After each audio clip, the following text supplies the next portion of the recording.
The silence lasted exactly 1 second before the illusion of our civilized Thanksgiving dinner shattered completely. Madison did not gasp in shock. She did not cry. She erupted.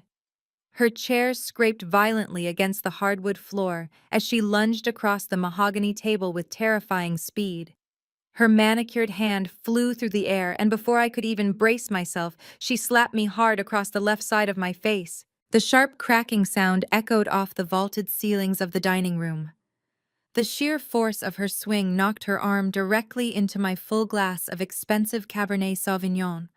The crystal shattered against the table edge, sending a tidal wave of dark red wine splashing heavily onto my pristine white silk dress.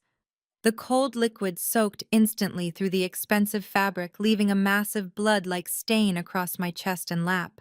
My cheek burned with a stinging, furious heat, the imprint of her heavy diamond rings leaving a sharp scratch near my jawline. I sat perfectly still, my breathing slow and measured, waiting for the inevitable parental intervention. I waited for my father to shout at her for resorting to physical violence. I waited for my mother to hand me a napkin and ask if I was hurt. Neither of those things happened. Instead, my mother leaped from her chair and rushed entirely around the table, completely ignoring my bleeding cheek and ruined dress. She grabbed Madison by the shoulders, her voice trembling with frantic, misplaced concern. "Madison, sweetie, are you all right? Take deep breaths. Remember the baby. Did any of the glass cut you? Did that awful wine ruin your maternity gown?" Madison clutched her stomach, performing a dramatic, breathless sob that belonged on a soap opera. She leaned heavily against Jamal, burying her face in his tailored shoulder. "She is trying to destroy us, Mom. She is fabricating these disgusting lies to ruin my marriage and stress out my baby. I cannot believe my own sister would be this evil." My father slammed his heavy fist down on the table with enough force to rattle the serving dishes. His face was purple with pure rage, a vein bulging visibly in his neck. He pointed a shaking finger directly at my face, stepping aggressively into my personal space. "You are a sick, twisted girl, Becca!" he roared, his spit flying across the table. "I invited you into my home out of pure pity.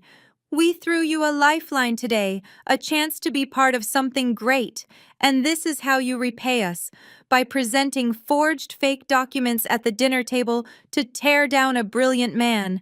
You are nothing but a jealous, bitter spinster who cannot stand the sight of a happy marriage." "Dad, the documents on that iPad have official SEC watermarks," I said, keeping my voice incredibly flat, refusing to let my emotions bleed through. "I am a distressed debt investor.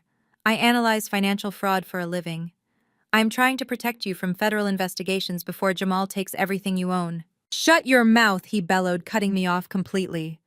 "You are just furious because no man wants you. You look at your sister carrying a beautiful child, building a brilliant future with a highly successful CEO, and it eats you alive. You have spent your entire adult life trying to tear her down just because you are incapable of finding love or building a real family of your own." My mother turned her glare toward me, her eyes narrowing with absolute contempt. "You always do this, Becca. You always have to be the center of attention and ruin everything.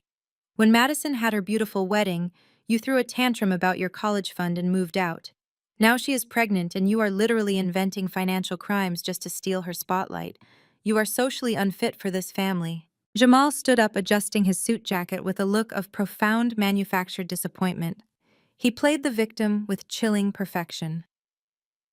"Richard, Patricia, I am so deeply sorry my success has caused this kind of toxic jealousy in your home. Becca, if you needed financial help, you could have just asked me.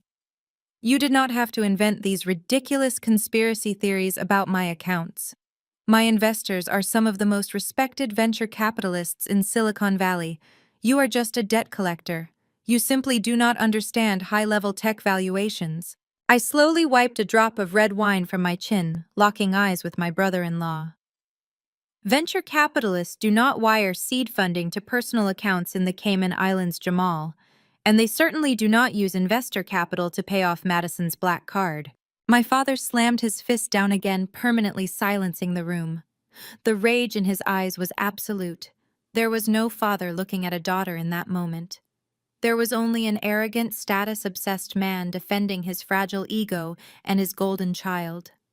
He marched to the front of the dining room and pointed a rigid finger toward the heavy oak front door. Outside, the freezing New York winter wind was howling, whipping heavy snow against the glass panes. "You are a toxic, cold-hearted snake, Becca. I will not allow you to poison this family for one more second," Richard declared, his voice dripping with finality. "Get out of my house and never come back." Any normal person would have broken down right there. Any normal daughter would have cried, pleaded her case, or screamed at the sheer injustice of being assaulted, gaslit, and banished while trying to save her family from total financial ruin. But I was not a normal daughter anymore. They had killed that vulnerable version of me 15 years ago. I stood up slowly, the soaked silk of my dress clinging uncomfortably to my skin. I did not shed a single tear. I did not beg. I reached up and gently touched my stinging red cheek, feeling the slight trace of blood where Madison's ring had scratched me. Then I looked at my father, looked at Madison, hiding behind her con artist husband, and I smiled. It was a chilling, dead-eyed smile that made the temperature in the dining room drop another 10 degrees. I let the silence stretch, allowing my unsettling smile to burn itself into their memories. Slowly and deliberately, I picked up a clean linen napkin from the table. I did not dab at my ruined silk dress. I brought the cloth to my cheek, wiping away the small bead of blood and the splattered wine with absolute terrifying calm. I folded the napkin into a perfect square and placed it gently next to my untouched dinner plate. I turned my back on them and walked toward the grand foyer.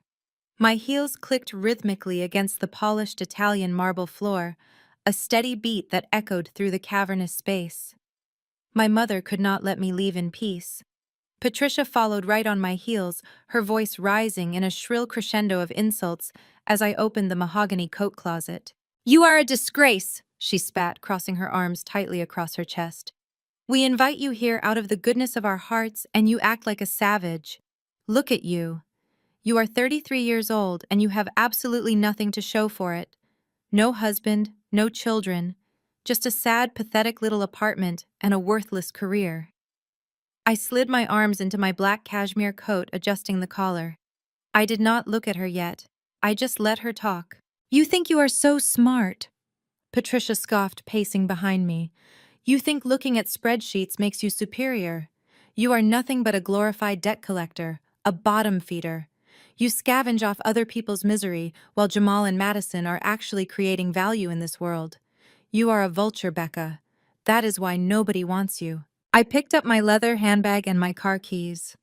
I turned to face her, catching sight of Richard Madison and Jamal standing at the entrance to the dining room, watching my departure like a victorious royal court banishing a peasant. "A vulture?" I repeated, my voice completely devoid of emotion. "That is a very interesting choice of words, Mom, because vultures only circle when they smell something dead." My father sneered, stepping up beside my mother.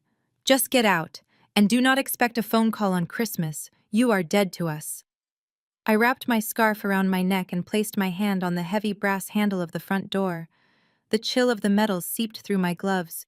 I looked at the four of them, memorizing the arrogant, secure expressions on their faces. "I will gladly leave," I said, my voice echoing clearly through the grand foyer. "But I highly suggest you go back in there and eat as much of that roasted turkey as you possibly can. Savor the expensive wine. Enjoy the warmth of that fireplace." Madison rolled her eyes, leaning her head on Jamal's shoulder.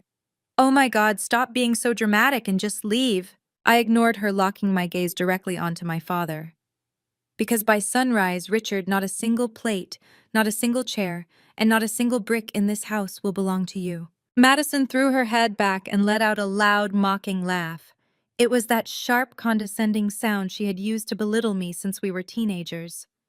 "You are completely insane," she giggled, waving her diamond-clad hand at me. "You are literally making empty threats because you are embarrassed.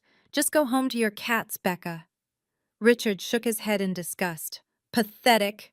Absolutely pathetic." But I was not looking at Madison, and I was not looking at Richard. I was looking at Jamal. His fake $1 million smile had completely vanished. The arrogant posture he had maintained all evening had collapsed.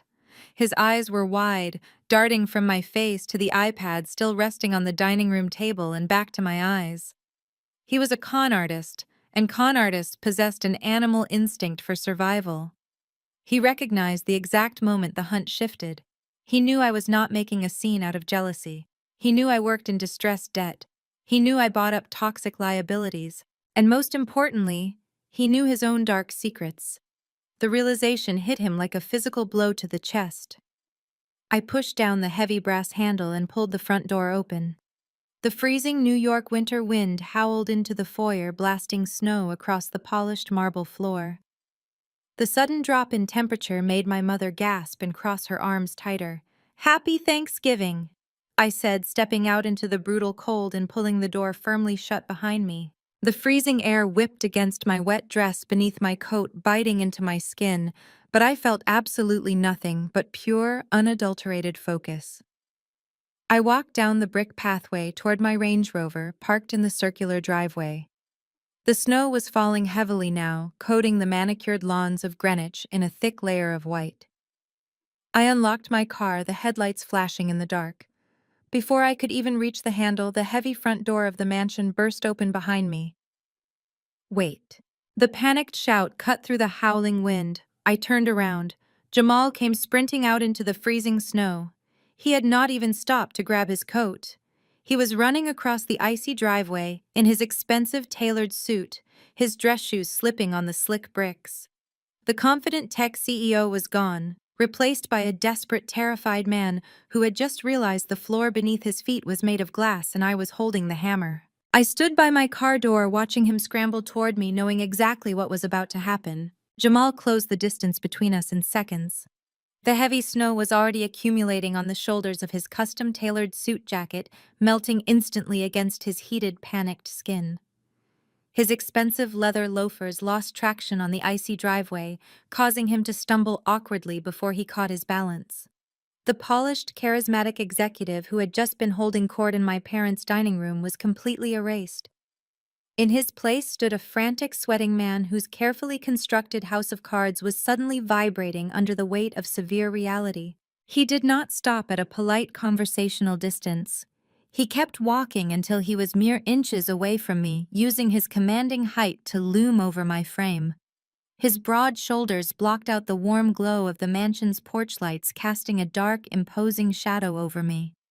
He took another step forward deliberately, backing me right up against the freezing metal door of my Range Rover.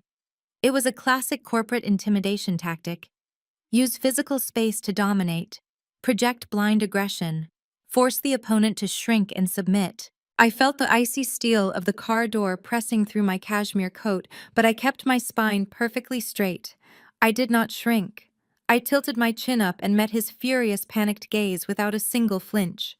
"Listen to me very carefully, Becca," Jamal hissed, his voice dropping to a low, venomous growl that my parents had never heard. The smooth, charming cadence he used to woo my father was entirely absent. "I do not know what kind of sick game you think you are playing in there. I do not know what fake spreadsheets you managed to scrape together to try and ruin my night. But you are going to walk away right now and keep your damn mouth shut. Do you understand me? You are not going to say another word to Richard, to Patricia, or to anyone in my professional network." I remained perfectly silent, studying the erratic pulse beating rapidly at the base of his neck. My calculated silence only made him angrier. He slammed his hand flat against the window of my car, trapping me between his arms. "I know people, Becca," he threatened, leaning in closer, a cloud of expensive cologne and hot breath washing over my face. "Powerful people. I sit on boards with venture capitalists who can crush your little debt collection career with one phone call. I will drag your name through the mud in every financial circle in Manhattan. I will tell them you are unstable, that you fabricate documents out of petty family jealousy. I will sue you for corporate espionage and defamation until you are living out of a cardboard box. If you try to sabotage my investors, I will personally guarantee that you never work in this industry again." When the threats failed to produce a reaction, his eyes darted around the snowy driveway. The panic was starting to override his anger. He lowered his voice, shifting to a desperate conspiratorial whisper. Look, I can cut you in, Jamal offered, trying to deploy his salesman charm. 10% of the Series B funding, pure liquid cash. Just walk away and let me secure this bridge loan. You are a businesswoman, let us make a deal. He expected fear. He expected me to apologize or at least attempt to negotiate his bribe. He expected the traditional dynamic where men like him bullied and bought women like me into submission. I reached up and calmly brushed a snowflake from the lapel of his ruined suit. 074299881-400, I said. My voice was steady, quiet, and absolutely lethal. Jamal stopped breathing. The aggressive posture instantly drained from his body. His hands, which had been gripping the roof of my car, fell limp to his sides. That is the exact routing and account number for the offshore shell corporation you registered under Madison's maiden name in the Cayman Islands. I continued speaking slowly, so every single syllable could carve its way into his panicked brain. An account that is currently holding precisely $4,822,614.32. I watched the color completely drain from his face. The snowy night air was well below freezing, but a fresh bead of sweat rolled down his temple. He opened his mouth to speak, but only a dry, choking sound came out. You set up a fake vendor shell in Delaware, I explained, maintaining intense, unwavering eye contact. You invoiced your own startup for phantom server infrastructure costs and funneled the seed capital straight into that offshore account. On October 12th, you wired $600,000. On November 3rd, you wired another $1 million. You used that stolen capital to buy my father's affection. You used it to lease Madison's sports cars. You used it to buy the illusion of success. How? Jamal gasped, his voice trembling so violently he could barely form the single word. How do you know those numbers? Those accounts are encrypted. They are buried behind layers of dummy corporations. I buy bad debt, Jamal, I replied, my tone devoid of any empathy. I do not just look at what people owe. I track exactly where the money went. When I find a leak, I follow the pipes. You thought you were a genius for moving money offshore, but you left digital fingerprints all over the wire transfers because you were too arrogant to hire a real financial cleaner. You left a trail a mile wide. Jamal took a physical step back, his legs visibly shaking. The intimidating, towering posture was completely broken. He looked exactly like a man standing on the gallows watching the executioner's hand move toward the lever. He wrapped his arms around himself, suddenly violently aware of the freezing temperature. He began hyperventilating, his breath coming in short, ragged white clouds as the absolute reality of his destruction settled over him. I stepped forward, closing the distance he had just created. I raised my hand and firmly tapped my index finger twice against his chest, right over his racing heart. You do not have investors, Jamal, I said softly, delivering the final fatal blow to his ego. You have victims. And I own you. I turned my back on his gasping, trembling figure. I opened the heavy door to my Range Rover, slid into the heated leather seat, and started the engine. The powerful roar of the motor cut through the winter wind. I shifted the car into drive and pressed the gas pedal. As I pulled out of the circular driveway and headed down the dark, snow-covered street, I glanced in my rearview mirror. Jamal was still standing there in the freezing storm, clutching his chest, hyperventilating in the snow as his entire fraudulent empire crumbled to dust. The heated leather steering wheel of my Range Rover felt grounding beneath my bare hands.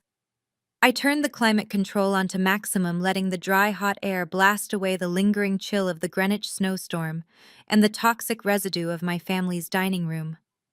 The heavy all-terrain tires crunched satisfyingly over the fresh powder as I navigated the winding, tree-lined streets of the ultra-wealthy neighborhood. These were the exact streets I was banished from 15 years ago, when I had nothing but a duffel bag and a shattered heart. Tonight, I was driving through them as an executioner. I tapped the touchscreen on my dashboard, bypassing the cheerful holiday music stations, and initiated a secure encrypted call. It rang exactly twice. My lead attorney, Victor, never slept when a major financial play was in motion. Tell me you did not actually eat the stuffing, Becca. Victor's voice filled the quiet cabin of the SUV, his tone crisp and alert despite the late hour.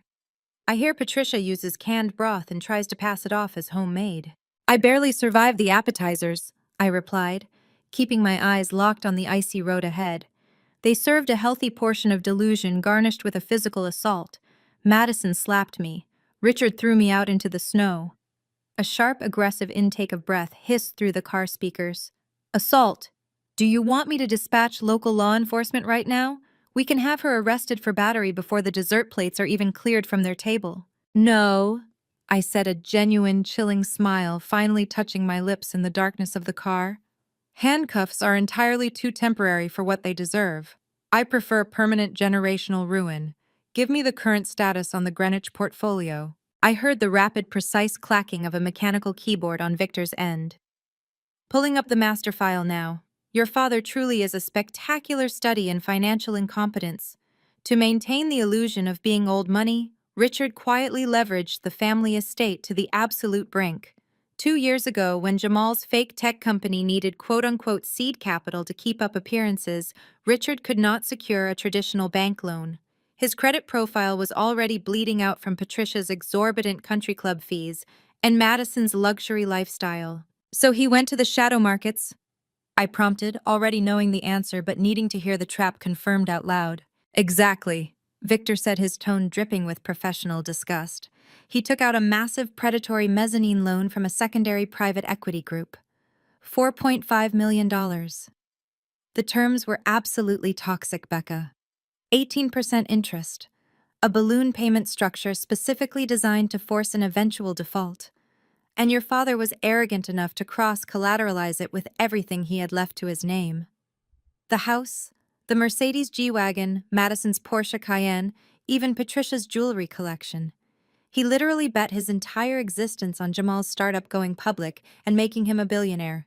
And the original lenders bundled that toxic debt and put it on the secondary market to offload the risk. I said, the heater finally warming the damp wine-soaked silk of my dress. Which is exactly where we swooped in, Victor confirmed, a hint of dark corporate triumph ringing in his voice. 6 months ago, our distressed debt fund utilized a blind proxy LLC to purchase that specific portfolio for pennies on the dollar. We acquired the paper, the liens, the collateral rights, everything. Richard thinks he owes money to a faceless corporate entity registered to a post office box in Delaware. He has absolutely no idea that his ultimate creditor, the entity holding the financial leash around his neck, is his own discarded daughter. I navigated a sharp turn, the heavy vehicle gripping the black ice flawlessly. Has he tried to make contact with the proxy servicer today? He has been calling the automated line non-stop since Monday morning, Victor chuckled softly, leaving desperate, sweaty voicemails. He has missed 3 consecutive monthly payments, Becca. He is completely tapped out of liquid cash. He keeps begging the automated machine for a forbearance, claiming his son-in-law is about to close a massive venture capital round that will clear the entire balance. He genuinely thinks he can charm his way out of a legally binding default. There is no venture capital round, I said flatly, my voice stripped of all empathy. Jamal is currently experiencing a total psychological collapse in the snow outside the estate. The fake money is gone. Richard has nothing left to leverage. Then the trap is officially set, Victor stated, shifting back to strict, ruthless legal protocol. The demand notices were properly served to his registered P.O. box 30 days ago. We have followed every single state and federal regulation regarding asset seizure to the letter. The paperwork is flawless, Becca. There are no loopholes. We just need the clock to run out. I glanced down at the glowing digital clock on the center console of my dashboard. The bright white numbers stared back at me in the dark cabin. 11:45 p.m. Thanksgiving Day was in its final death throes. The frenzied consumerist chaos of Black Friday was looming just beyond the horizon. The final grace period for his third missed payment. I said, my voice dropping to a near whisper as a heavy surge of adrenaline spiked through my veins. What is the exact expiration time? Midnight. Victor answered immediately, the sound of keyboard clicking stopping entirely. The contract specifically stipulates that the cure period expires at exactly 12:00 a.m. on the Friday following the Thanksgiving holiday. If the outstanding balance of $4.5 million is not wired into our holding account by the time that clock strikes 12, the loan goes into automatic irreversible default. The acceleration clause kicks in instantly. All collateral becomes our immediate legal property. 15 minutes. In exactly 15 minutes, the house where I was told I was useless, the dining room where I was humiliated, the driveway where I was banished, would legally belong to me. My father had spent 33 years building a kingdom of arrogance, entitlement, and exclusivity. I was about to repossess it before he even finished digesting his holiday meal. "Stand by, Victor," I said, my eyes fixed on the dark snow-swept road illuminated by my high beams. "Have the asset seizure teams and the process servers ready on a secure line. Nobody sleeps tonight." "Standing by," Victor confirmed smoothly. "It is your call, boss." I kept my foot steady on the accelerator. The dashboard clock clicked to 11:46 p.m. The countdown to their absolute destruction had officially begun. I navigated the icy, winding roads away from the sprawling Greenwich estates, eventually pulling the Range Rover onto a secluded, scenic overlook. Below me, the Hudson River churned like liquid obsidian, a dark void separating the quiet, insulated wealth of the suburbs from the towering electric grid of the Manhattan skyline. The city glowed against the dark winter sky, a sprawling monument to power and capital.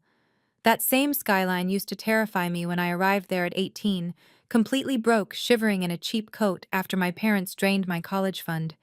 Back then, I was a victim. Now the city was my playground. I owned pieces of those steel and glass towers. I dictated the flow of capital that kept their lights on. And tonight, I was using that immense power to obliterate the very people who thought they had buried me. I put the car in park and kept the engine running, letting the heater blow dry, hot air through the cabin as the snow continued to fall violently outside. I glanced at the digital display on the dashboard.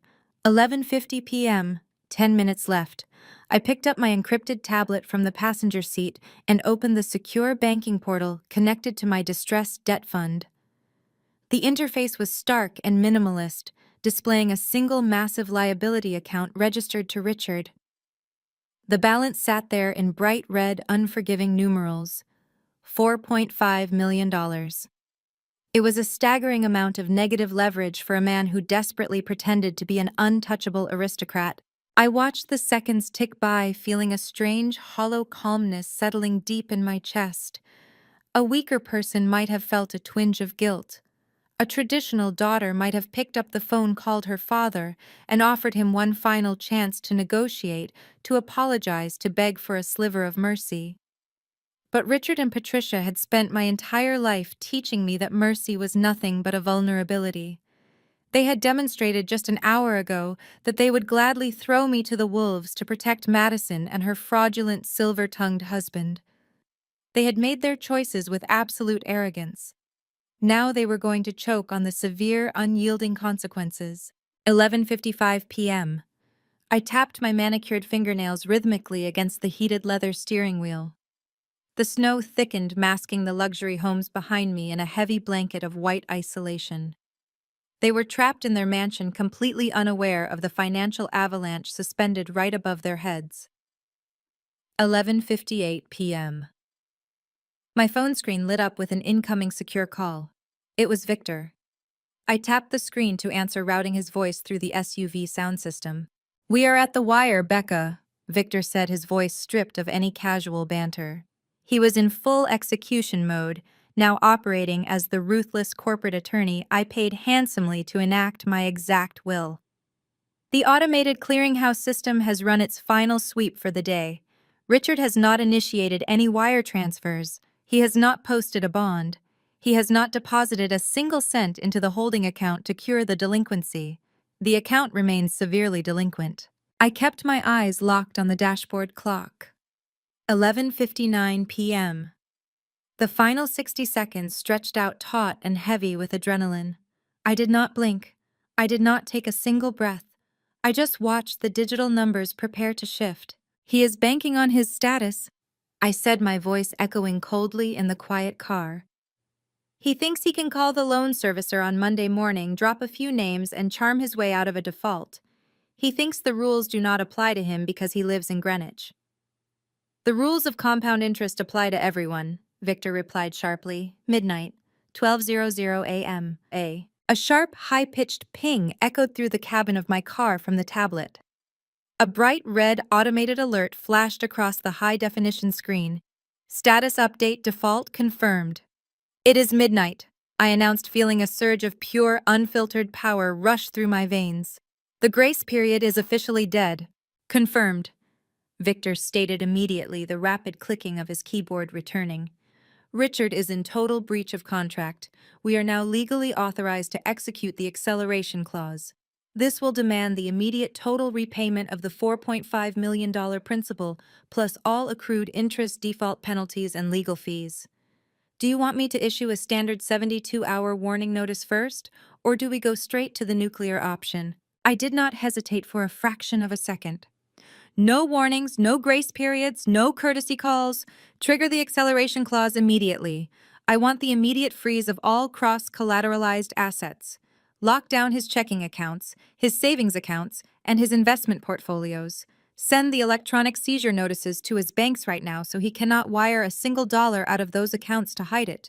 File the emergency liens against the Greenwich estate and freeze the titles to both the Mercedes and the Porsche. Executing total asset freeze protocol, Victor confirmed smoothly. We are dropping a financial iron curtain over their entire existence. The banking algorithms will lock them out instantly. Any credit card tied to those accounts will trigger a hard decline code. They will be entirely cut off from their own capital by sunrise. Make it happen, I commanded. I pulled up the execution authorization file on my tablet. The legal document required one final digital signature from the fund manager to deploy the highly coordinated strike. I pressed my thumb against the biometric scanner. A green checkmark illuminated the screen, verifying my identity and locking my command into the system. The digital clock shifted to 12:01 a.m. I hit send.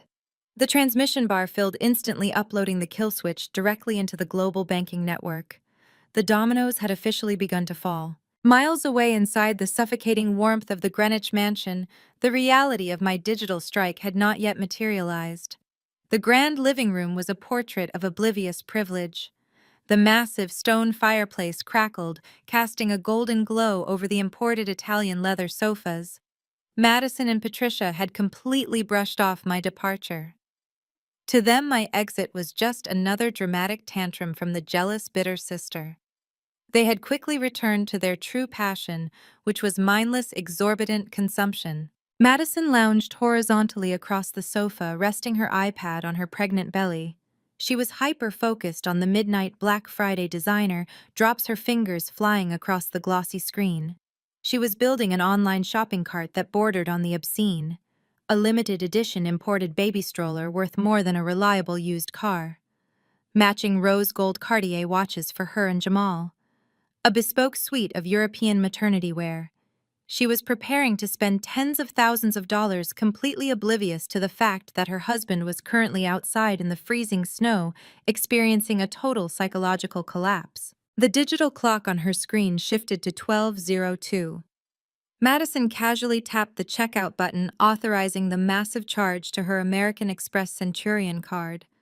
She expected the familiar, satisfying chime of a completed purchase. Instead, the screen loaded, the little circle spinning for a few seconds longer than usual. Then a sharp, aggressive red notification banner dropped down from the top of her iPad. Payment declined. Please contact your card issuer. Madison scoffed aloud, rolling her eyes at the inconvenience. She muttered a complaint about fraud protection algorithms being entirely too sensitive during holiday sales. Without a second thought, she reached into her designer wallet, pulled out a heavy platinum Visa, and rapidly typed in the secondary numbers. She hit submit again. Another spinning wheel. Another bright red banner. Transaction denied. Account frozen. Annoyance quickly shifted to genuine frustration. Madison kicked off her cashmere blanket and nudged our mother.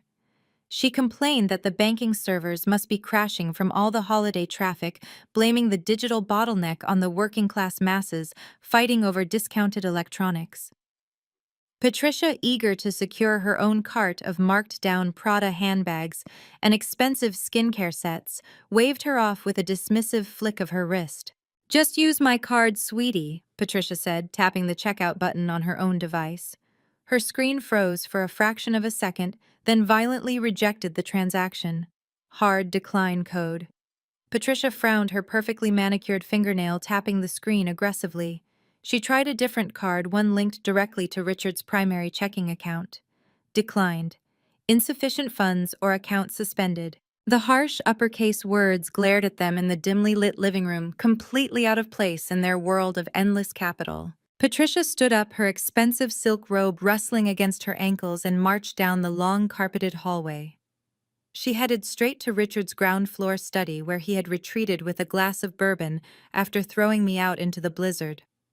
She burst through his heavy oak doors without knocking, demanding his physical wallet.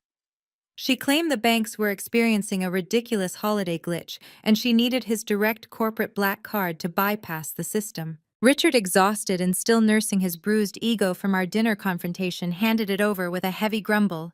He told her to hurry up and let him sleep. Patricia marched triumphantly back to the living room. She typed the elite corporate card details into the checkout portal and hit submit with absolute confidence. For a third time, the bright red error message illuminated her angry face. "Call your financial institution immediately." The arrogant, untouchable security of the Greenwich mansion began to rot from the inside out. Madison, breathing heavily now, tried to log directly into her mobile banking app to check her balances. The app refused her facial recognition. It threw up a stark white warning screen. "Access revoked. Please contact customer service regarding foreclosure and asset seizure proceedings." Madison dropped her phone onto the plush Persian rug, her hands suddenly trembling uncontrollably. Patricia stared at her own frozen screen, the horrifying realization slowly crawling up her spine. The banking glitch was not a glitch. The threats I had made in the grand foyer just an hour ago echoed loudly in her ears.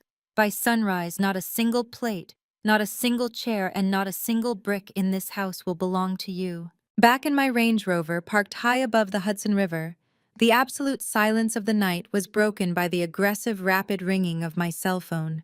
The caller ID flashed brightly with my mother's name. I did not answer. I let it ring until it went to voicemail. Then it rang again, and again.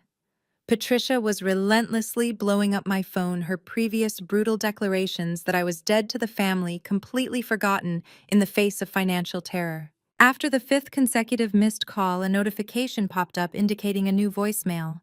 I connected the phone to the car's Bluetooth system and pressed play. I leaned back into my heated leather seat, ready to listen to the beautiful symphony of her panic. Patricia's voice blasted through the premium car speakers. It was shrill, unhinged, and completely stripped of all her refined upper-class polish. "Becca, you vindictive little witch!" Patricia screamed into the receiver, her voice cracking with hysteria. "I know you did something to our accounts. I know you hacked the bank. You work in finance. You manipulated the system just to ruin Madison's shopping because you are a jealous psycho. Turn the cards back on right now. Your father is calling the police. You are going to federal prison for cybercrime, do you hear me? Call me back and fix this immediately." I let the voicemail end. The quiet, peaceful silence returned to my car. Patricia still thought this was a petty prank. She still genuinely believed she held the moral high ground, that she could command me to fix a temporary inconvenience. She had absolutely no comprehension of the massive legal avalanche that was currently crushing her entire existence. I did not call her back. I did not send a defensive text message denying her ridiculous hacking accusations. Instead, I opened the family group chat. It was a digital space I had been forced to sit in for years, enduring their constant bragging and subtle daily insults. I copied a specific URL from my secure legal portal. I pasted that single link into the text box. I hit send, locked my phone screen, and tossed the device onto the passenger seat, letting the digital bomb detonate in the palm of their hands. I did not need to be standing inside the grand living room of the Greenwich mansion to know exactly how the digital detonation played out. The shockwave was a mathematical certainty. Inside the stifling warmth of the house, the synchronized chime of cell phones pierced the panicked atmosphere. Patricia, still breathing heavily from leaving her unhinged voicemails, snatched her phone from the coffee table. Madison, whose face was stained with mascara and frustration over her declined credit cards, leaned over her mother's shoulder. Richard, nursing his second glass of expensive bourbon by the fireplace, felt his own phone vibrate in the breast pocket of his trousers. He pulled the device out with a heavy sigh, expecting another angry text message from me complaining about my banishment. Instead, he saw a single raw web address glowing on his screen. It was a direct link to a government domain. Richard tapped the link. The Safari browser loaded for a fraction of a second before the official, unmistakable seal of the United States Securities and Exchange Commission materialized on his screen. It was an emergency asset freeze and cease and desist order. Richard squinted, his alcohol-laced brain struggling to process the dense federal legal jargon. He scrolled past the preliminary injunction warnings and landed directly on the summary of the enforcement action. The words on the glowing screen hit him with the force of a speeding freight train. Defendant Jamal, charge wire fraud, embezzlement, and operating an unregistered securities offering. Richard stopped breathing. The expensive bourbon sloshed dangerously close to the rim of his crystal glass. He swiped his thumb up the screen, his eyes scanning the horrifying details compiled by federal investigators. The document outlined a brazen, systematic Ponzi scheme. It detailed how Jamal had fabricated user acquisition metrics, falsified revenue reports, and funneled millions of dollars of investor capital into offshore shell companies hidden in the Cayman Islands. It explicitly confirmed the exact routing numbers and account balances I had recited to Jamal in the freezing driveway just minutes earlier. But the true fatal blow to my father's ego was buried in page 4 of the Asset Tracing Annex. Richard forced himself to read the paragraph detailing the flow of the most recent capital injection. The federal investigators had tracked a massive high-interest mezzanine loan of $4.5 million. The document listed the origin of that capital. It named the exact private equity firm Richard had quietly borrowed the money from. It named the Greenwich estate as the primary collateral. And then, in cold, undeniable federal print, it revealed exactly where Richard's borrowed money had gone. Jamal had not used a single cent of Richard's $4.5 million to build proprietary algorithms or secure a tech initial public offering. The SEC document traced the funds directly to the immediate repayment of early-stage defrauded investors to keep them quiet, alongside massive six-figure transfers to cover high-end luxury car leases, private jet charters, and exorbitant personal credit card bills. The money was gone. The realization crashed down on Richard, crushing the air out of his lungs. He had risked his home, his cars, his wife's jewelry, and his entire financial existence to fund the lifestyle of a parasite. He had banished his own daughter, the only person who had tried to warn him, the only person who had actually read the fraudulent balance sheets. And he had done it to protect a man who was actively stealing his home right out from under his feet. The heavy crystal bourbon glass slipped from Richard's trembling fingers. It plummeted to the hardwood floor, shattering into dozens of sharp, glittering pieces. The amber liquid splashed across the polished wood and soaked into the fringe of the expensive Persian rug. Patricia jumped at the sudden noise, dropping her own phone onto the sofa. She stared at her husband in alarm. Richard's face had drained of all color, replacing his usual arrogant flush with a terrifying, sickly gray. He did not say a word to his wife. He did not answer Madison when she demanded to know what the link meant. The sophisticated, upper-class patriarch was completely gone. In his place stood a ruined, desperate man who had just realized his entire kingdom was built on quicksand. Richard turned on his heel and marched out of the living room. His heavy footsteps pounded against the carpeted hallway, accelerating with every stride. He knew exactly where Jamal was. After I had left Jamal hyperventilating in the snow, the coward had slinked around to the side entrance of the mansion, bypassing the living room to avoid questions. Jamal had retreated to the first-floor guest suite, locking himself inside to panic in private. Richard reached the heavy oak door of the guest suite. He did not knock. He did not ask permission to enter. Lifting his leg, Richard drove the flat sole of his leather shoe directly into the wood, right next to the brass door handle. The door frame splintered violently with a loud crack, the metal lock giving way under the sheer force of his absolute rage. The door banged open, bouncing hard against the interior wall. Jamal flinched violently. He was standing near the foot of the king-sized bed, still wearing his soaked, freezing suit trousers, though he had discarded his ruined jacket. He was frantically stuffing a stack of customized passports, several expensive watches, and thick banded stacks of emergency cash into a designer leather duffel bag. He was attempting to flee before the federal agents arrived. Richard stepped over the splintered wood, his fists clenched so tightly his knuckles were completely white. "You stole my house!" Richard roared, the sound tearing through the mansion like thunder. Jamal backed away, holding his hands up defensively, his charismatic smile replaced by pure, cornered terror. He stammered, trying to deploy one last desperate lie, trying to claim the SEC document was a misunderstanding, a competitor's smear campaign, a temporary regulatory hurdle. Richard did not let him finish a single sentence. My father lunged across the bedroom. He grabbed Jamal by the collar of his wet, expensive dress shirt, twisting the fabric tightly in his fists. He slammed the younger, taller man backward into the heavy mahogany dresser. Framed photographs and decorative vases crashed to the floor, shattering glass across the expensive carpet. A vicious, uncontrolled physical fight broke out between the two men of the house. Jamal, desperate to escape federal prison, threw a panicked punch, catching Richard on the side of the jaw. But Richard possessed the terrifying adrenaline-fueled strength of a man who had just lost everything. He tackled Jamal to the floor, pinning him against the edge of the bed frame. In the hallway behind them, Patricia and Madison finally arrived at the shattered doorway. Patricia began screaming hysterically, clutching her face as she watched her husband and her beloved son-in-law brutally tearing each other apart. Madison shrieked, begging them to stop, her hands hovering protectively over her pregnant belly. But there was no stopping the violence. It was the physical manifestation of their financial ruin. The sophisticated, wealthy family image they had guarded so fiercely was dead, replaced by blood-shattered glass and absolute unforgiving betrayal. The physical fight was brutal, entirely stripped of the country club refinement my father had spent decades cultivating. Richard drove his knee into Jamal's ribs, pinning the younger man against the shattered remains of the mahogany dresser.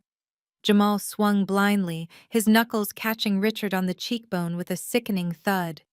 The two men crashed onto the expensive Turkish rug, knocking over a heavy brass floor lamp that smashed into the drywall. Patricia stood in the ruined doorway, clutching the sides of her face. She unleashed a piercing, hysterical scream, the kind of raw, unfiltered noise she would have previously deemed entirely too low class for a Greenwich neighborhood. She rushed forward, grabbing the back of Richard's ruined button-down shirt, desperately trying to pull him off her son-in-law. Madison did not try to stop the violence for the sake of peace. She threw herself into the fray purely to protect her fraudulent husband. She smacked her father repeatedly on the shoulder, screaming at the top of her lungs, her designer maternity dress tearing at the seam. "Get off of him! Get your hands off my husband!" Madison shrieked, her voice cracking with pure hysteria. "You are going to hurt the baby!" Richard shoved Madison aside just hard enough to get her out of his strike zone.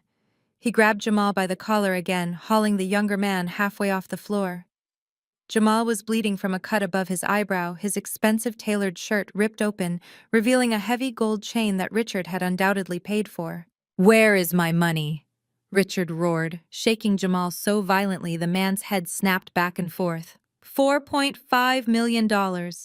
You told me it was secured in an escrow account for the initial public offering. The federal government says you wired it to the Cayman Islands. Tell me how to get it back right now, or I will kill you myself. Jamal spat a mouthful of blood onto the ruined carpet. The charismatic tech visionary was dead, and the cornered street hustler finally emerged. He let out a harsh, breathless laugh, glaring up at the man who had bankrolled his entire fake empire. "You are an idiot!" "Richard?" Jamal gasped, coughing as he struggled to breathe under my father's weight. "You think that money is just sitting there waiting for you?" "I had early investors threatening to go to the authorities 6 months ago. I had to pay them off to keep the Ponzi scheme from collapsing. And the rest of it? Look around you, old man. Look at your daughter's wrists. Look at the cars in your driveway. You demanded I treat Madison like a queen to maintain your precious family image. You literally paid for your own fake lifestyle. Richard released Jamal's collar, stumbling backward as if he had been physically burned. He hit the wall and slid down his chest, heaving his eyes wide with a terrifying hollow realization. The millions he had secretly borrowed against the family estate, the predatory loan that was charging 18% interest, it was all gone. Vaporized to buy time and designer handbags. "This is Becca's fault," Madison screamed, kneeling beside Jamal and wiping the blood from his face with her bare hands. If she had just signed the guarantor paperwork at dinner, the new bridge loan would have cleared everything. Jamal could have fixed the company. She did this to us on purpose. She called the federal investigators just to ruin my life. Richard slowly turned his head to look at his favorite daughter. For the first time in 35 years, he looked at Madison not as his golden child, but as the spoiled, delusional parasite she truly was. "Shut up, Richard," whispered his voice shaking with absolute venom. "Just shut your mouth, Madison. Your sister did not cause this. Your husband is a federal criminal, and you are a blind, greedy fool who bankrupted your own family." Patricia gasped, rushing to put a protective arm around Madison. "Richard, do not speak to her that way. She is pregnant. We need to figure out a plan. We need to hire lawyers. We need to move whatever cash we have left before the government freezes our personal accounts." The word cash seemed to jolt Richard back to reality. The Securities and Exchange Commission filing had only mentioned freezing Jamal's assets, but Richard knew how federal investigations worked. Once they realized Richard's borrowed funds were tied up in the fraud, they would subpoena his accounts next. He needed to transfer his remaining liquid capital, the last $200,000 he had sitting in his primary checking account, into an untouchable offshore trust he had set up years ago. He scrambled off the floor, ignoring the pain in his jaw and his bruised ribs. He stumbled past Patricia and Madison rushing out of the ruined guest suite and sprinting down the hallway back to his private study. He threw himself into his leather desk chair and slammed his hand against his computer mouse to wake up his monitors. His hands were shaking so violently he could barely type his password. He navigated to his elite banking portal, the one reserved for high-net-worth clients. He typed in his credentials and held his breath, waiting for the familiar interface to load. The screen flashed white. A loading circle spun for 2 agonizing seconds. Then the screen turned a stark, solid black. A single bright red notice appeared directly in the center of the monitor. "Account frozen. Pending foreclosure." Richard stared at the red letters, his brain refusing to process the words. Foreclosure. The bank did not freeze accounts for foreclosure without issuing 90 days of written warnings, default notices, and a massive legal battle. And the SEC did not execute foreclosures, they executed asset freezes. He frantically grabbed his cell phone from his pocket, opening his mobile banking app to try a different route. Face ID scanned his sweaty, bruised face. The exact same red text glared back at him from the palm of his hand. "Account frozen. Pending foreclosure." Then a secondary notification popped up on his screen. It was an automated email from the private equity firm that held his toxic mezzanine loan, the anonymous debt collectors he had been dodging all week. He opened the email with a trembling thumb. Notice of default and immediate acceleration. The document informed him that his grace period had officially expired at midnight. The creditor had exercised their legal right to accelerate the loan. The entire balance of $4.5 million was due immediately. Because he could not pay, the creditor had executed an emergency lien and frozen all cross-collateralized assets, his checking accounts, his savings, the equity in the house. Everything was locked. Richard dropped his phone. It clattered against the mahogany desk. Becca had not just been making a dramatic exit when she told him to enjoy the house because it would not belong to him by sunrise. She had not been bluffing when she claimed she was his legal creditor. She had known about the loan. She had bought the loan. She was the anonymous entity choking the life out of him. She had deliberately waited until he threw her out into the cold to push the button that executed his total financial ruin. He sat in the dark study listening to the muffled sounds of his wife crying and his daughter arguing with her criminal husband down the hall. The reality of his absolute destruction settled heavily over his shoulders. He had absolutely nothing left. No money, no lawyers, no way out. The antique grandfather clock in the hallway chimed the half-hour. It was 4:30 in the morning. Richard stared blankly out the large bay windows of his study, watching the heavy snow continue to fall on the dark, quiet streets of Greenwich. The neighborhood was dead silent. Suddenly, the pristine white snow in the front yard was illuminated by a rapid strobing light. Brilliant flashes of bright red and piercing blue cut through the darkness of the winter morning, reflecting violently off the glass window panes and throwing chaotic colored shadows across Richard's ruined face. Multiple heavy vehicle engines idled loudly right outside his front door. The heavy vehicle engines idled loudly outside the front door, a low, menacing rumble that vibrated through the floorboards of the study. Richard stood frozen by the bay window, the alternating red and blue lights washing over his bruised face. For a brief, desperate second, his mind tried to rationalize the flashing lights. He convinced himself that a neighbor had called the local Greenwich precinct to file a noise complaint.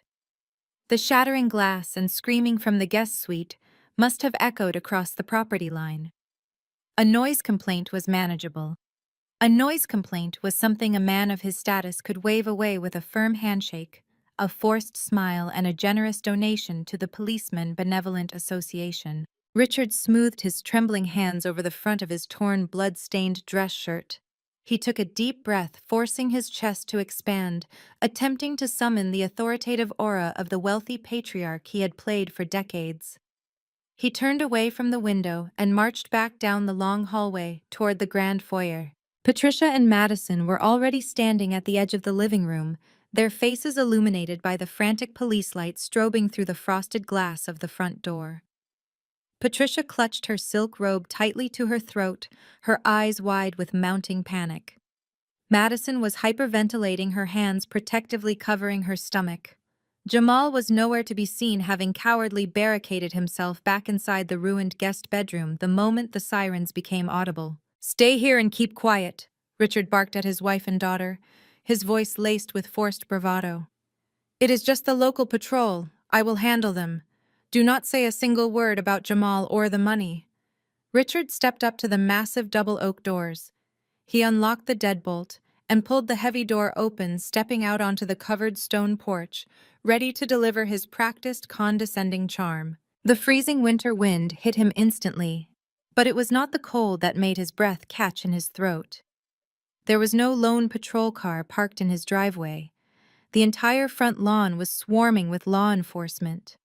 4 marked county sheriff cruisers formed a barricade across the entrance gates. 2 unmarked black SUVs sat idling directly in front of the porch. Standing at the bottom of his snowy steps was not a friendly local beat cop looking to issue a noise warning. Richard found himself staring down the county sheriff, a tall, broad-shouldered man with a face carved from stone. Flanking the sheriff were 2 heavily armed federal agents wearing dark tactical windbreakers with the bright yellow letters FBI emblazoned across their chests. Standing slightly behind the wall of law enforcement was a sharp-suited, entirely calm process server holding a thick, heavy stack of manila legal folders. Richard gripped the doorframe, his knuckles turning white. His practiced smile completely abandoned him. He opened his mouth, trying to deploy the only weapon he had left, his perceived social status. "Officers!" Richard began, his voice shaking despite his best efforts to sound commanding. "There is absolutely no need for this massive display. My family just had a minor private disagreement. We were handling it internally. I am personal friends with the police chief of this district. You are trespassing on private property." The county sheriff did not smile. He did not acknowledge the name drop. He looked at Richard with the cold, absolute indifference of a man who dealt with arrogant fallen executives every single day. "Secure the perimeter," the sheriff ordered, his deep voice cutting through the howling wind. "Agents, the primary suspect for the federal warrant is located inside the premises." The 2 armed FBI agents immediately marched up the stone steps, their boots crunching heavily on the ice. They shoved past Richard without a single word of apology, storming into the grand foyer. Patricia let out a blood-curdling shriek as the federal agents brushed past her, demanding to know the exact location of Jamal. Madison began sobbing hysterically, sinking to her knees on the marble floor as the heavy, aggressive footsteps of the agents echoed down the hallway toward the guest suite. Richard tried to turn around, tried to stop the agents from invading his home, but the county sheriff stepped up onto the porch, physically blocking Richard's path back inside. The sharp-suited process server stepped up beside the sheriff. He did not look intimidated by the massive mansion or the furious man standing in the doorway. He operated with the ruthless mechanical efficiency of the corporate machine. "Are you Richard?" The process server asked, his tone crisp and entirely devoid of emotion. "Yes, I am the owner of this house." Richard spat, his face flushing with fresh, panicked rage. "And I demand to know what gives you the right to tear my home apart at 4:30 in the morning on a holiday weekend." The process server did not engage with the outrage. He simply thrust the heavy stack of manila folders directly into Richard's chest. Richard instinctively raised his arms to catch the thick documents officially accepting service. "Richard, you are hereby served with an emergency writ of execution, an immediate asset seizure mandate, and a notice of foreclosure acceleration." The process server recited rapidly, reading from a prepared legal script. "These orders have been signed, expedited, and fully authorized by a federal judge due to the presence of cross-collateralized assets currently linked to an active federal wire fraud investigation." Richard looked down at the thick stack of papers in his trembling hands. The bold black ink on the top page seemed to burn into his retinas. He saw the exact loan numbers. He saw the list of his assets: the house, the cars, the bank accounts. Everything was documented, categorized, and legally stripped from his possession. And right there, listed under the primary creditor designation, was the corporate LLC that his discarded daughter controlled. Becca had not just frozen his accounts. She had utilized Jamal's federal fraud investigation as a legal catalyst to bypass every single standard foreclosure waiting period. Because Richard had used the house as collateral for the loan, and Jamal had used the house as a physical base of operations for his Ponzi scheme, the property was now officially classified as a compromised asset. Becca's legal team had convinced a judge that Richard was a massive flight risk who was actively destroying the value of the collateral. The judge had granted the emergency seizure order just hours ago. The absolute terrifying reality of his checkmate crashed over Richard. He was not just broke, he was legally evicted. "You cannot do this," Richard gasped, looking wildly from the documents to the sheriff. The freezing wind was tearing through his thin, bloody shirt, but he was sweating profusely. "This is my home. You cannot throw my family out into the snow in the middle of the night. We have rights. I demand to speak to a judge. I demand to call my attorneys." "Your assets are frozen, Richard," the process server stated coldly, stepping back out into the snow. "You do not have attorneys anymore." The county sheriff stepped fully into the foyer, his heavy boots tracking snow onto the pristine marble floor. He looked down at Richard with absolute chilling authority. "You have 30 minutes to vacate the premises. We are taking possession of the property on behalf of the creditor." The sheriff's words echoed off the vaulted ceiling of the grand foyer, hanging in the freezing air that swept through the open doorway. 30 minutes. The countdown struck Patricia with the force of a physical blow.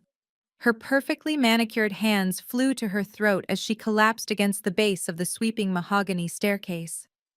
A harsh, ragged sound ripped from her chest as she began to hyperventilate. The immaculate society matron who had spent decades curating an image of absolute perfection was now gasping for air on her own floor, her silk robe pooling around her trembling knees.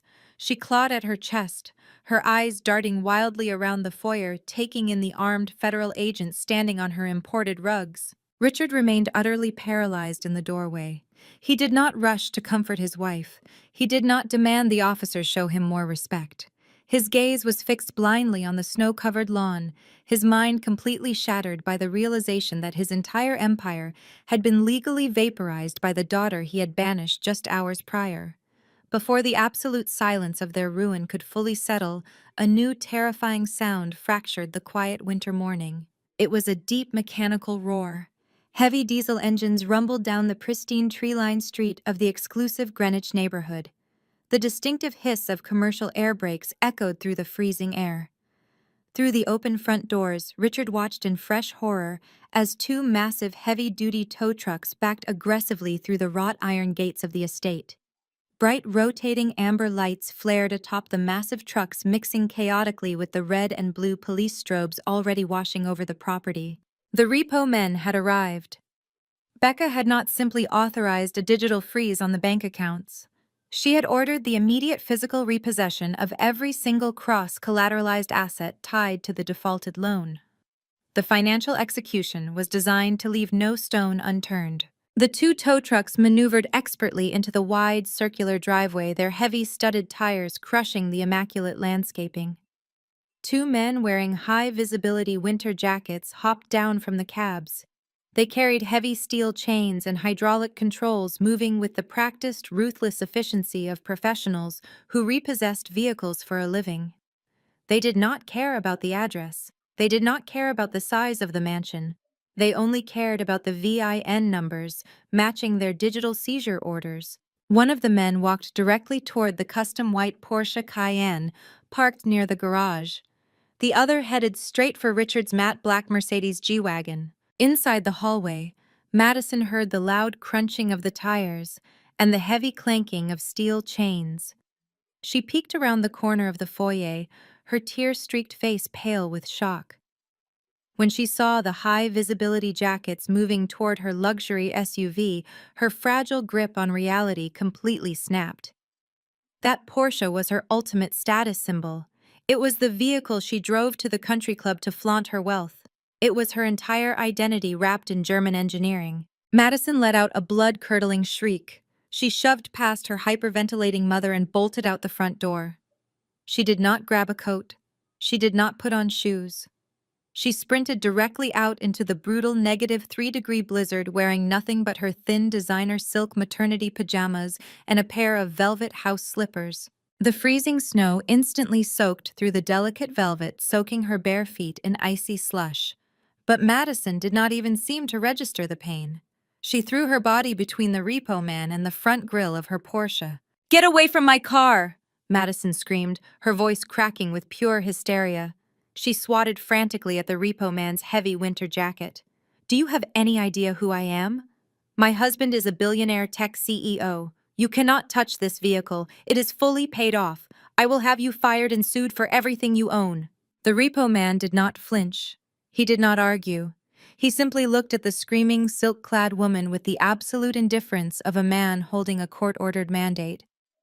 He pulled a laminated document from his clipboard and held it up in the freezing wind. "Vehicle is registered to Richards Holding LLC, ma'am," the worker stated in a bored, monotone voice. "Title is frozen under a federal writ of execution.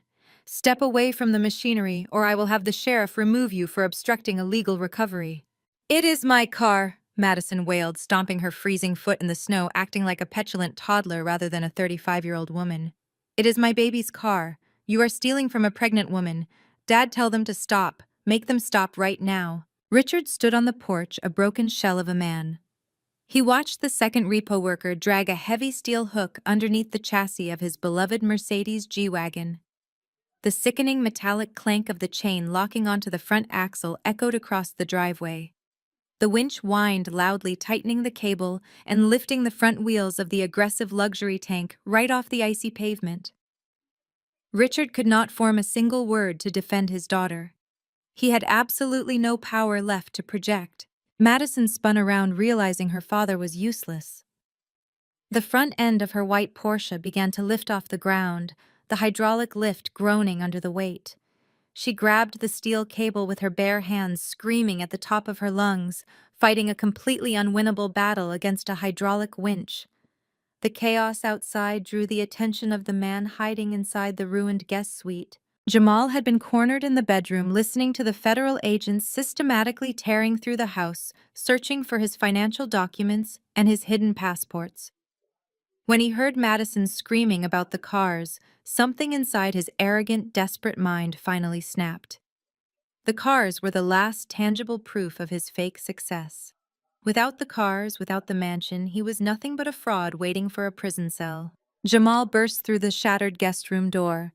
He ignored the federal agents searching the adjacent study and sprinted directly through the grand foyer, leaping over Patricia, who was still sobbing on the floor. He charged out the front doors, his ripped, bloody dress shirt flapping wildly in the winter storm.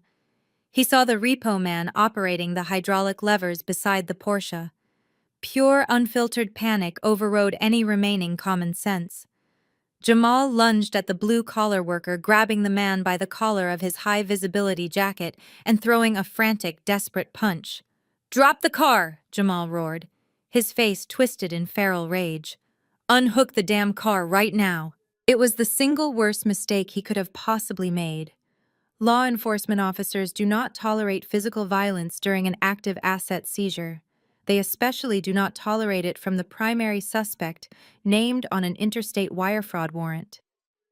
The two FBI agents who had followed Jamal out of the house moved with terrifying tactical precision. They did not shout a warning. They did not ask him to calm down. Before Jamal could throw a second punch, the lead federal agent hit him like a freight train. The agent drove his shoulder directly into Jamal's back, wrapping his arms around the fake CEO's waist and lifting him clean off his expensive leather shoes. Jamal let out a startled gasp as he was thrown through the air. He slammed face first onto the brutal ice-covered concrete of the driveway. The impact knocked the wind completely out of his lungs, driving his bruised cheekbone hard against the freezing slush. Before Jamal could even attempt to push himself up, the second agent dropped his full body weight onto Jamal's spine, driving a knee sharply between his shoulder blades. The heavy crunch of the tackle silenced Madison's screaming. She froze in absolute terror, watching her charismatic, untouchable husband eat the icy driveway, his arms forcefully yanked behind his back by the federal agents. The sharp, unmistakable click of heavy steel ratcheting shut echoed through the freezing morning air. The federal agent locked the handcuffs tightly around Jamal's wrists, securing his arms firmly behind his back. Jamal squirmed against the icy concrete, letting out a pathetic, breathless whine as the agent hauled him roughly to his knees, then dragged him up to his feet. The custom-tailored dress shirt, which Jamal had worn like a billionaire's armor just hours earlier in my parents' dining room, was now torn, soaked in freezing slush and stained with his own blood. "Jamal Vance!" The lead FBI agent barked, his voice carrying absolute terrifying authority over the howling wind.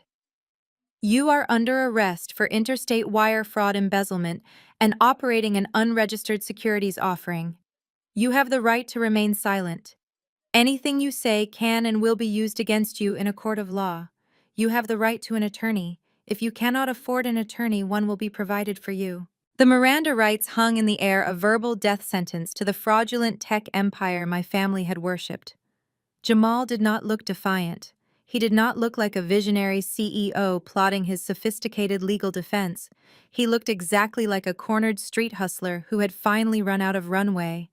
He hung his head, his chin resting against his chest, refusing to look at his wife or his father-in-law as the federal agents frog-marched him toward the back of a waiting armored SUV.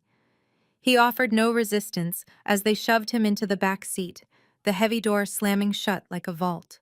Madison stood paralyzed in her soaking wet silk pajamas. The reality of the federal arrest simply could not penetrate the thick, protective bubble of entitlement she had lived inside for 35 years. Her brain fundamentally refused to process the image of her husband being hauled away like a common criminal. She had spent her entire life insulated by wealth, trained to believe that any problem could be solved by swiping a black card or dropping her father's name. She spun around, her bare, freezing feet slipping slightly on the ice. She locked her panicked eyes onto her father, who was still standing on the stone porch, a hollow, broken shell of a patriarch. "Dad, do something!" Madison shrieked, her voice cracking with desperate, unhinged entitlement. She ran toward the porch, her arms flailing wildly, her designer pajamas clinging to her shivering frame. "They are making a mistake. You know the police chief. You play golf with the federal judges. Call your lawyers right now. Tell them to bring the bail money. Jamal cannot go to a federal holding cell. I am pregnant. My baby needs its father. We have a reputation to maintain in this neighborhood. Pay the bail, Dad. Just pay the bail and get him out of that car." She grabbed the lapels of Richard's ruined shirt, shaking him as if she could physically force him back into the role of the all-powerful provider. She expected him to pull out his phone, dial a private fixer, and make the ugly reality disappear with a massive wire transfer. That was how their dynamic had always functioned. Madison created a mess, and Richard buried it under a mountain of cash to protect the family image. Richard stared down at his favorite daughter. He looked at her frantic, tear-streaked face, her ruined luxury sleepwear, and the bloated sense of superiority that he himself had cultivated within her since she was a child.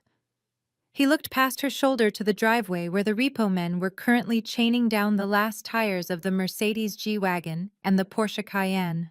He heard the massive diesel engines revving, preparing to haul away the last physical symbols of his success. Something deep inside Richard's chest finally violently snapped.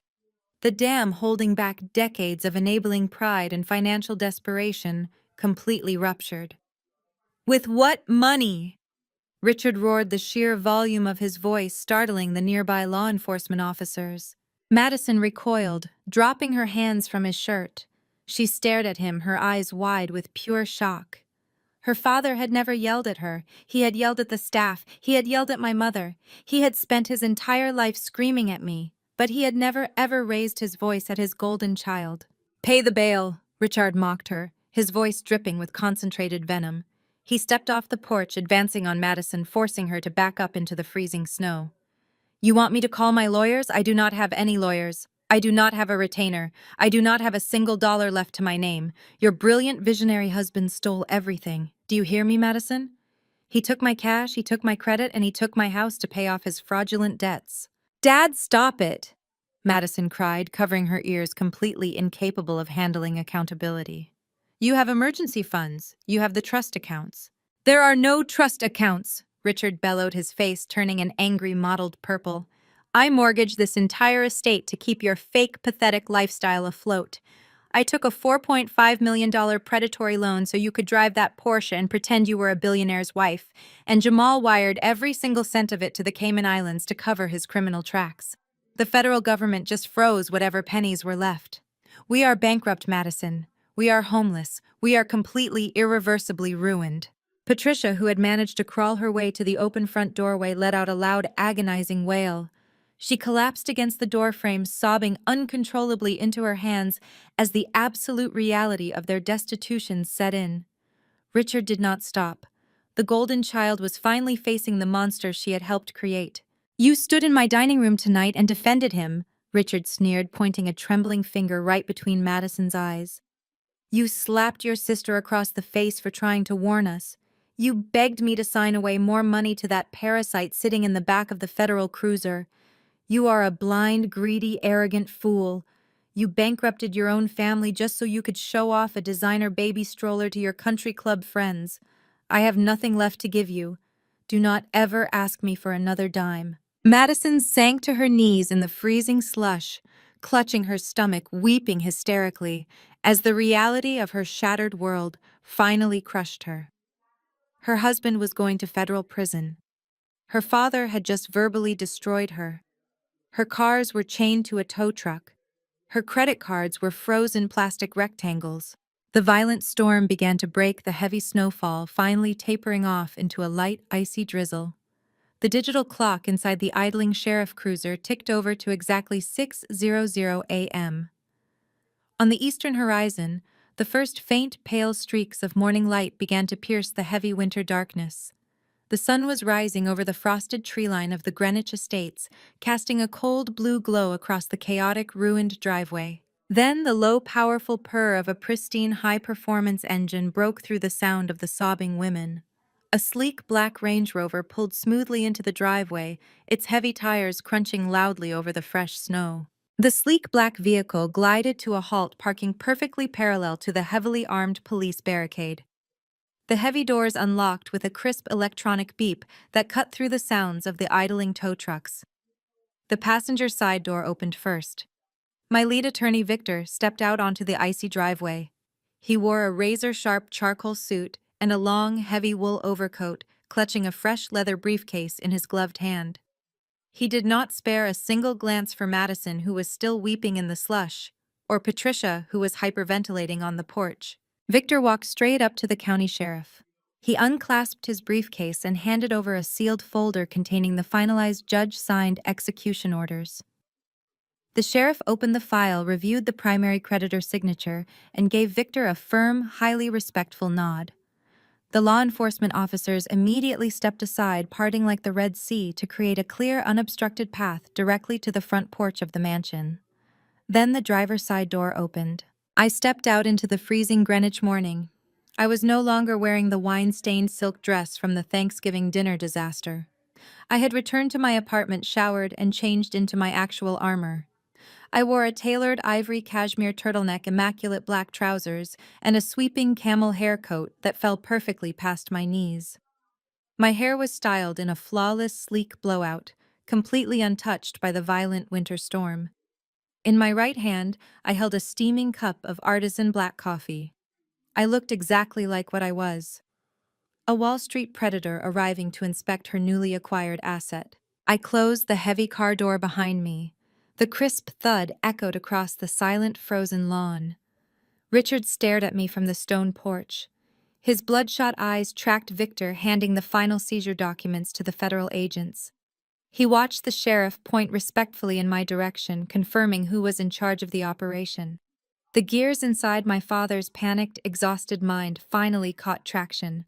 The horrific truth locked into place with devastating clarity. I had known the exact routing numbers for Jamal's offshore accounts. I had warned him that the house would be gone by sunrise. I had told him I bought bad debt for a living. The anonymous private equity group that purchased his toxic mezzanine loans 6 months ago was not some faceless corporate machine operating out of a Delaware post office box. It was my distressed debt fund. I was the puppet master who had quietly bought the financial leash around his neck, waited patiently for him to default, and then violently pulled it tight. His own discarded daughter was the primary creditor who had just legally evicted him. The last remaining shred of Richard's inflated aristocratic ego evaporated into the winter air. The wealthy patriarch who had spent his entire life looking down his nose at me simply ceased to exist. His legs gave out beneath him. Richard collapsed into the freezing, filthy slush of the driveway. The icy water soaked instantly through the knees of his expensive torn dress trousers. He did not try to stand back up. He dragged his body forward on his hands and knees, crawling over the frozen tire tracks left by the repo trucks. His bare, scraped hands slid against the harsh concrete as he dragged himself toward my feet. "Becca!" Richard wept, his voice cracking into a high, pathetic pitch that barely sounded human. He scrambled toward my designer boots, completely ignoring the federal agents, the sheriff, and his hyperventilating wife. "Becca, please. Oh my God, please tell me this is a mistake. Tell me you can stop them from doing this." I stood perfectly still, letting the hot steam from my coffee curl into the freezing air. I looked down at the man who had banished me to the streets 15 years ago. "There is no mistake, Richard," I said, my voice as smooth and cold as the ice beneath his bleeding knees. The loan defaulted at midnight. The acceleration clause was triggered.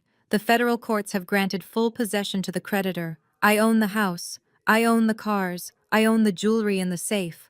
I own every single thing inside those walls. Richard lunged forward and grabbed the hem of my camel hair coat.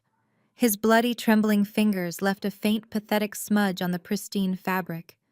"You cannot do this to us. You cannot do this to me. I am your father, Becca. We are blood. We are family. You cannot throw your own flesh and blood out into the snow like stray dogs." "You did it to me," I stated, simply, not raising my voice, not showing a single ounce of anger or vindictiveness. "You threw me out when I was 18 with nothing but a duffel bag to pay for Madison's wedding. You threw me out tonight because I refused to fund a criminal.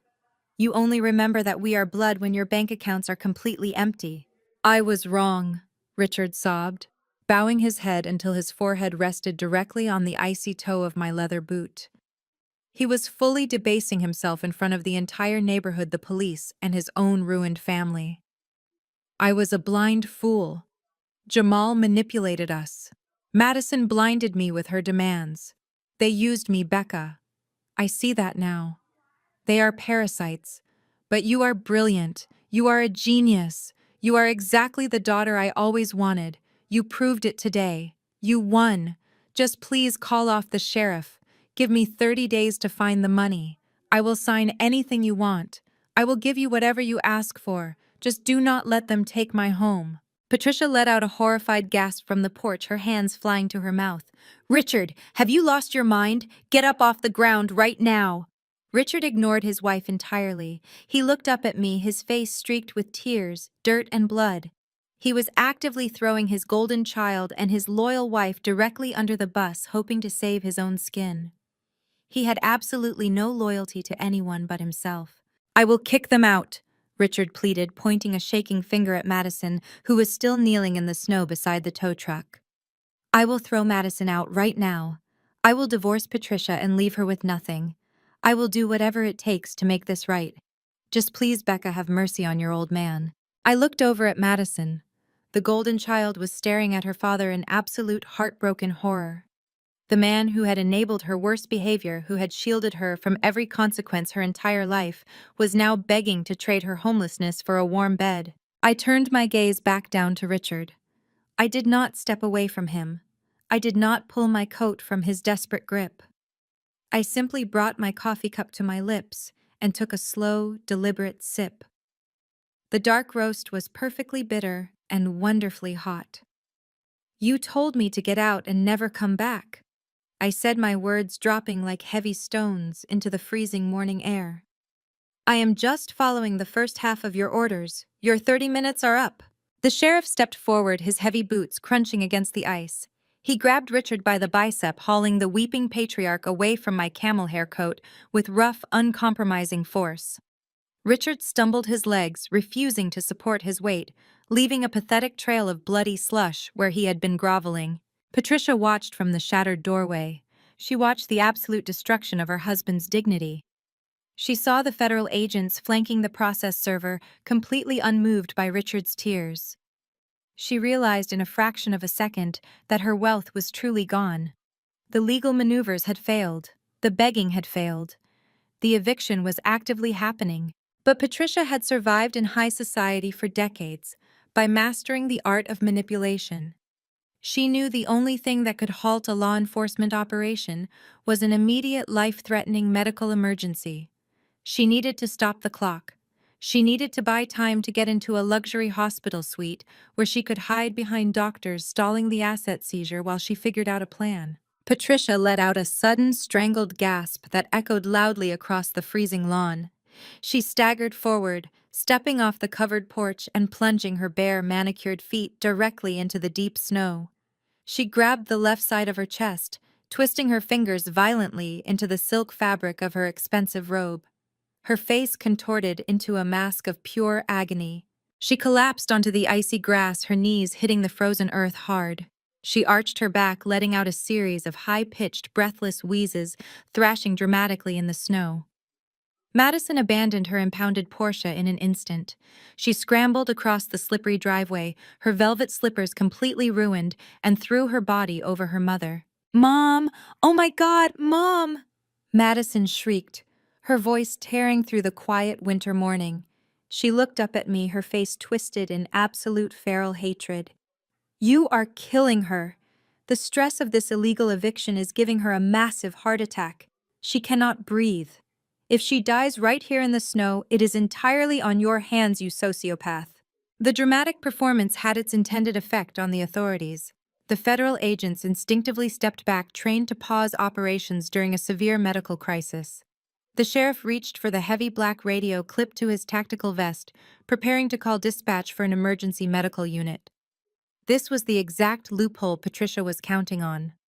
A trip to the elite private cardiac wing of the Greenwich Medical Center, a week of bed rest in a VIP suite while her lawyers untangled the mess. I did not panic.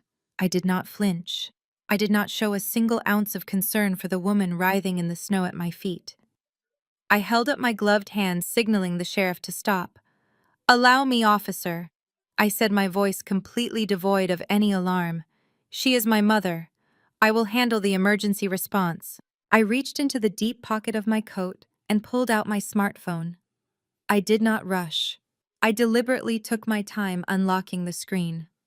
I tapped the numbers 911 and pressed the speakerphone button, holding the device out so the audio would broadcast clearly across the freezing driveway.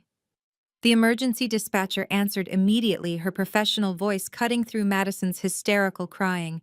911, what is your emergency? Yes, good morning, I replied, speaking with the calm, flat cadence of a woman ordering a morning coffee. I need an ambulance dispatched to a residence in Greenwich. I clearly recited the address of the estate. We have a female in her 60s claiming to experience severe chest pains and shortness of breath. It appears to be a suspected cardiac event. Madison glared up at me, screaming over the speakerphone. Tell them to hurry! She is turning pale! Tell them to call ahead to the Mount Sinai Private Cardiovascular Wing. Dr. Evans is her personal cardiologist. The dispatcher heard the screaming in the background and typed rapidly. Understood, ma'am. Paramedics are en route. Due to the location, they will likely transport the patient to the Greenwich Private Medical Center. Are there any specific medical instructions the responders should be aware of? I stepped closer to Patricia. Her eyes were squeezed shut, her chest heaving dramatically as she maintained her theatrical performance. I made sure I was standing directly over her before I spoke back into the phone. Actually, there is a highly specific instruction regarding her transport, I said, my voice echoing coldly over the speakerphone. Please explicitly direct the responding paramedics to bypass any private clinics. The patient must be transported strictly to the County General Public Hospital downtown. Do not send her to Mount Sinai or Greenwich Medical. The dispatcher paused, clearly confused by the request coming from one of the wealthiest zip codes in the state. Ma'am, County General is a public trauma center. If the patient has premium insurance, the private facilities are much closer and better equipped for rapid cardiac triage. I looked directly down at Patricia's trembling eyelids. The patient no longer has premium health insurance, I stated, delivering the absolute brutal truth with surgical precision. Her top-tier medical policy was directly tied to a corporate holding account that has been completely liquidated and frozen under a federal fraud investigation as of midnight. She is entirely uninsured and completely insolvent. She has absolutely zero financial assets to her name. If you send her to a private clinic, they will refuse admission the second her financial background check bounces. She will have to go to the public emergency room and wait in the general triage line with the rest of the uninsured population. The effect of my words was instantaneous. It was nothing short of a medical miracle. The prospect of sitting for 12 hours in a crowded, underfunded public emergency room lobby, sitting shoulder to shoulder with the working-class people she had spent her entire life despising, was infinitely more terrifying to Patricia than losing her mansion. The dramatic, breathless wheezing stopped mid-gasp. The desperate clutching at her chest vanished. Her hands uncurled from her silk robe. Patricia opened her eyes, perfectly healthy, and sat straight up in the freezing snow. She brushed the icy slush off her expensive pajamas and glared up at me with unfiltered, murderous hatred. The fake heart attack was completely cured. Cancel the ambulance, Patricia snapped, her voice sharp, clear, and completely devoid of any medical distress. I smiled down at her, meeting her furious gaze. Cancel the ambulance, I repeated to the dispatcher. It appears the patient has made a miraculous and spontaneous recovery. Have a wonderful Thanksgiving. I ended the call and slipped the phone back into my coat pocket. I looked at the sheriff, who was staring at Patricia with absolute disgust, recognizing the manipulative stunt for exactly what it was. Her heart is perfectly fine, I said to the officers, taking another calm sip of my coffee. Proceed with the eviction. The federal agents immediately resumed their positions, marching past Patricia's shivering form and heading straight into the grand foyer to secure the perimeter. The sheer volume of the morning chaos had finally breached the insulated, soundproofed walls of the surrounding estates. Between the roar of the diesel tow trucks, the flashing emergency strobes, Jamal being tackled to the concrete, and Patricia's theatrical screaming, the pristine enforced silence of the elite Greenwich neighborhood had been utterly shattered. Across the wide, snow-covered street, massive iron gates hummed open. Heavy oak front doors swung wide. The absolute worst nightmare of my parents was materializing right before their eyes in the cold light of dawn. Their neighbors were waking up. These were not average bystanders. These were the titans of industry, the hedge fund managers, the country club, board members, and the elite socialites that Richard and Patricia had spent 3 decades aggressively trying to impress. They stepped out onto their sprawling, colonnaded porches, wrapped in thick cashmere robes and expensive winter coats. Directly across the street, the CEO of a major pharmaceutical company stood on his driveway, holding a mug of tea, watching the spectacle with undisguised fascination. Next door, the chairwoman of the annual charity gala, a woman my mother had desperately brown-nosed for years to get on the steering committee, was leaning over her stone balcony. And they were not just watching, they were holding up their smartphones. The bright, sharp flashes of camera lenses pierced the morning twilight. They were recording the entire raid. They were filming the federal agents hauling boxes of evidence out of the house. They were filming the tow trucks chaining up the Mercedes and the Porsche. And most devastatingly, they were filming Richard and Patricia kneeling in the filthy, freezing slush of their own driveway, completely stripped of their wealth and dignity. The social execution was absolute. Richard looked up from the ice and saw the glowing screens of the smartphones pointed directly at his ruined face. The financial destruction had broken his spirit, but this public humiliation utterly destroyed his soul. For a narcissist who had built his entire identity on the perception of superiority, being recorded as a destitute fraud by his own peers was a fate far worse than death. He scrambled backward like a frightened animal trying to hide behind the thick stone pillars of the porch.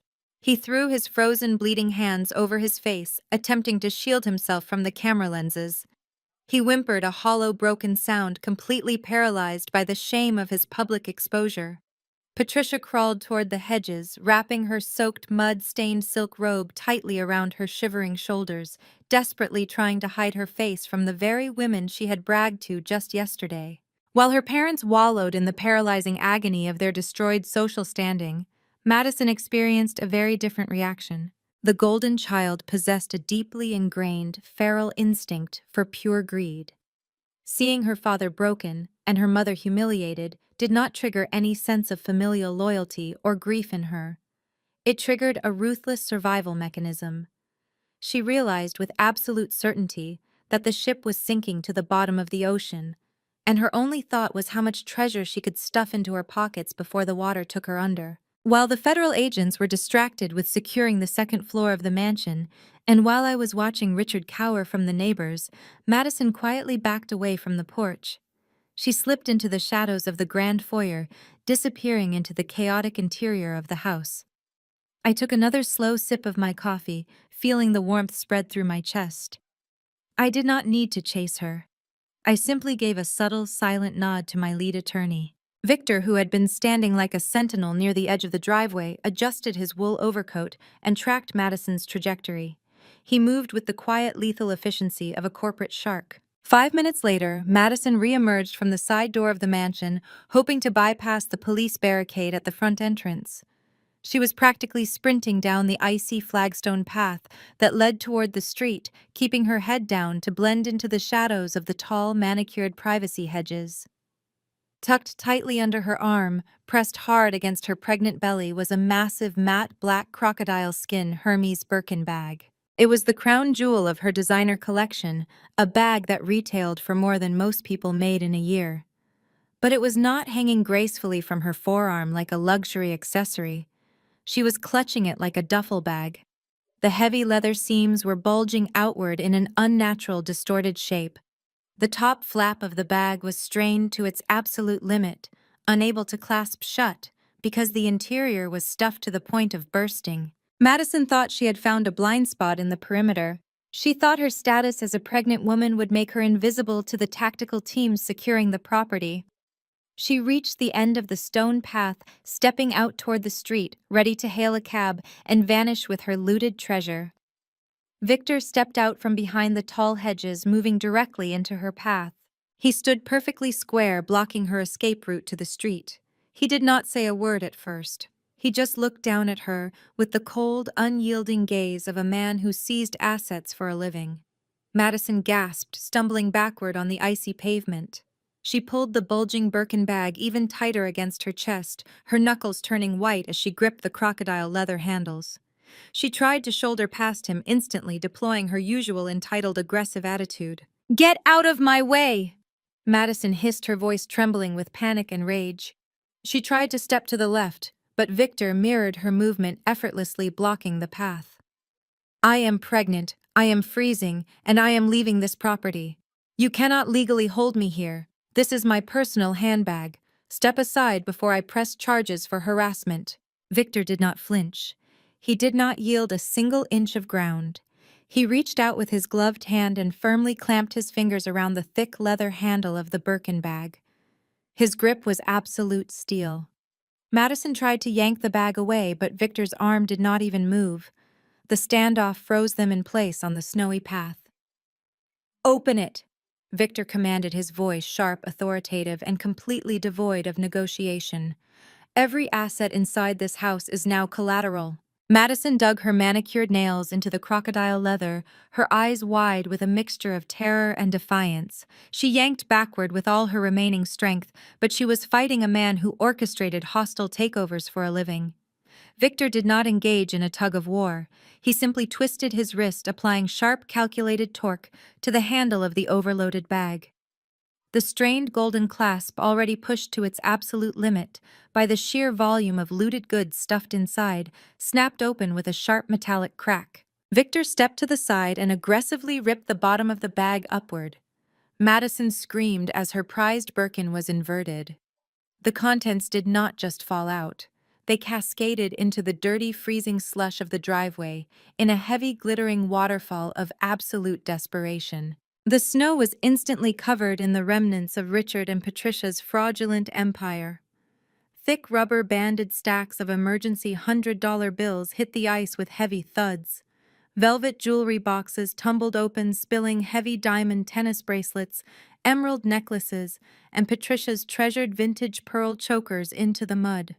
Half a dozen solid gold Rolex watches, the ones Richard kept locked in his biometric wall safe, clattered harshly against the freezing concrete. Madison had not just been trying to save her own designer maternity wear.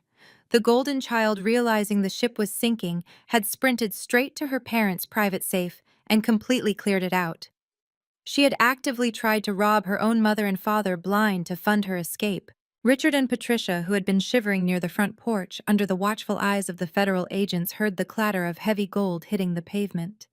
They turned their heads, their eyes widening in fresh absolute horror as they recognized their most prized possessions scattered in the snow at their daughter's feet. "My grandmother's necklace!" Patricia gasped, her voice trembling as she pointed a shaking finger at the pearls sinking into the gray slush. She looked at her favorite daughter as if staring at a stranger. "Madison, you broke into our safe. While your father was being evicted, you were stealing our last emergency funds." Madison dropped the empty Birkin bag. She fell to her knees in the freezing mud, frantically clawing at the icy snow, trying to scoop up the scattered stacks of wet cash and shove them into the pockets of her silk pajamas. "It is my inheritance!" she shrieked, her voice completely unhinged. "You promised me this money, Dad. You said I would never have to struggle. I need this for the baby. Jamal is gone. I need the cash." The county sheriff, who had been monitoring the perimeter, marched heavily down the stone pathway. He did not ask her to stop. He reached down, grabbed Madison by the back of her silk collar, and hoisted her roughly to her feet. "Step away from the seized assets right now," the sheriff commanded, his voice booming with absolute unforgiving authority.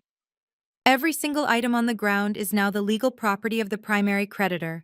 If you attempt to conceal or remove one more dollar bill from this property, I will place you in handcuffs for grand larceny and obstruction of justice." Madison froze, her wet hands hovering over a glittering Rolex.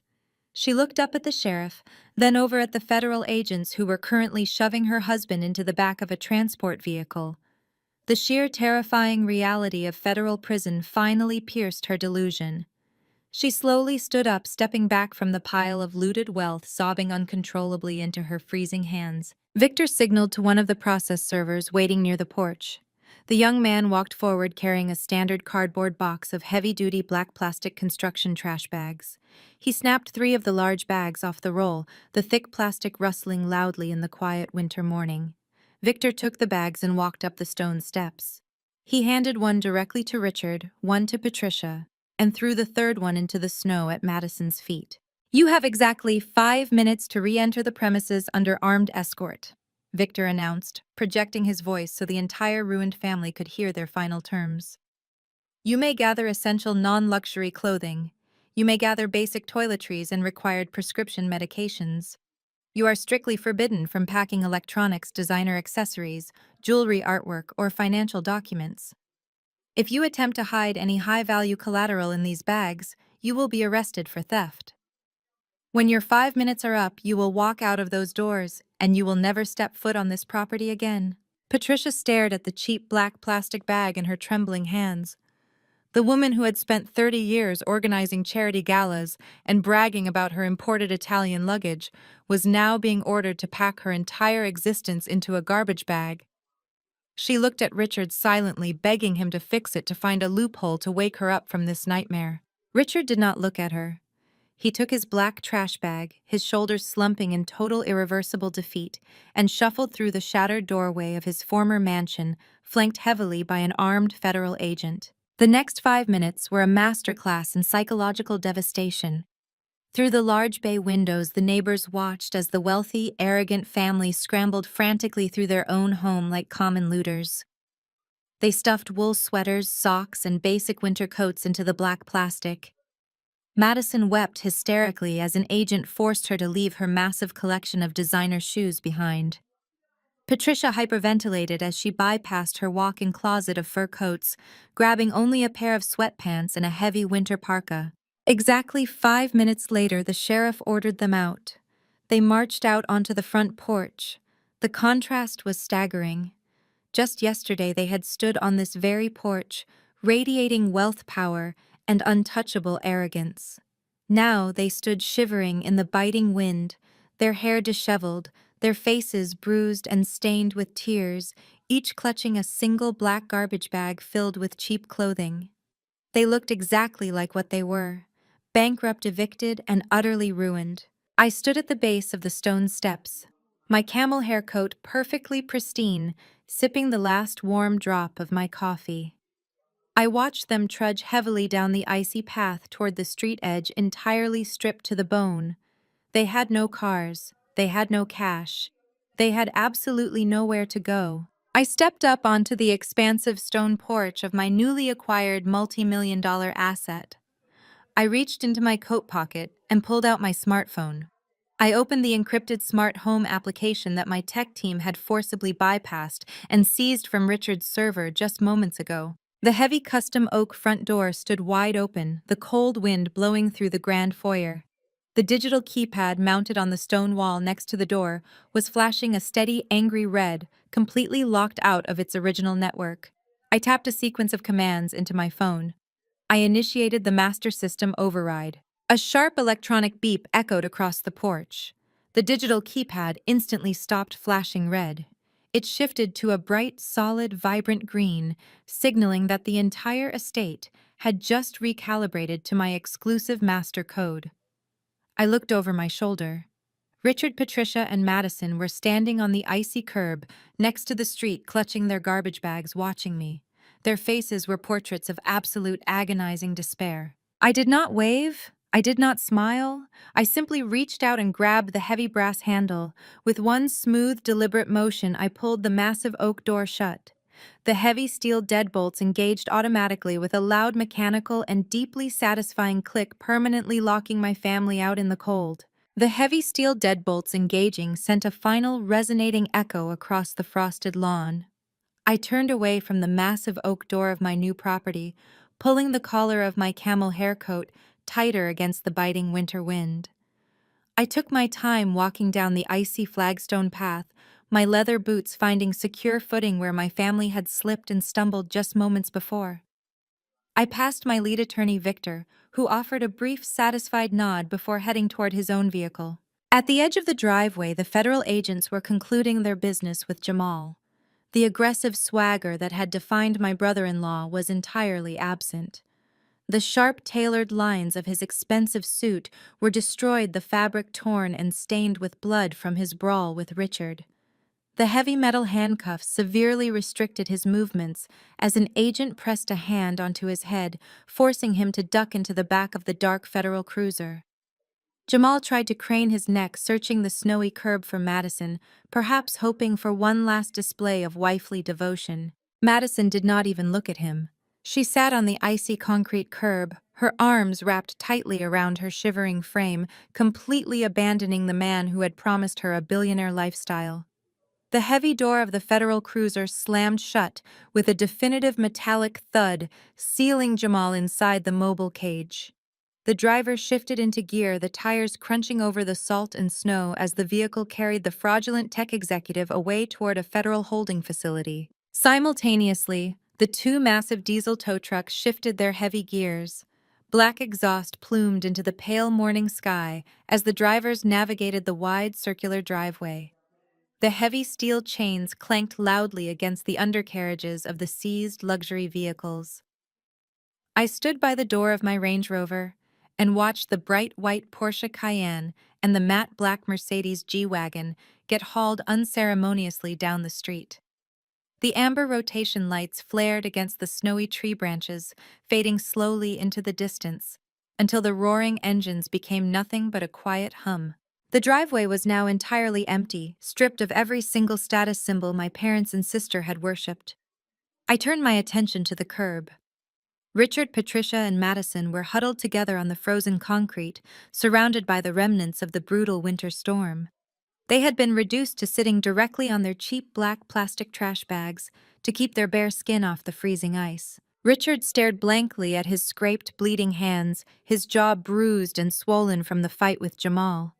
The patriarch who had ruled his household with iron-fisted arrogance was completely hollowed out.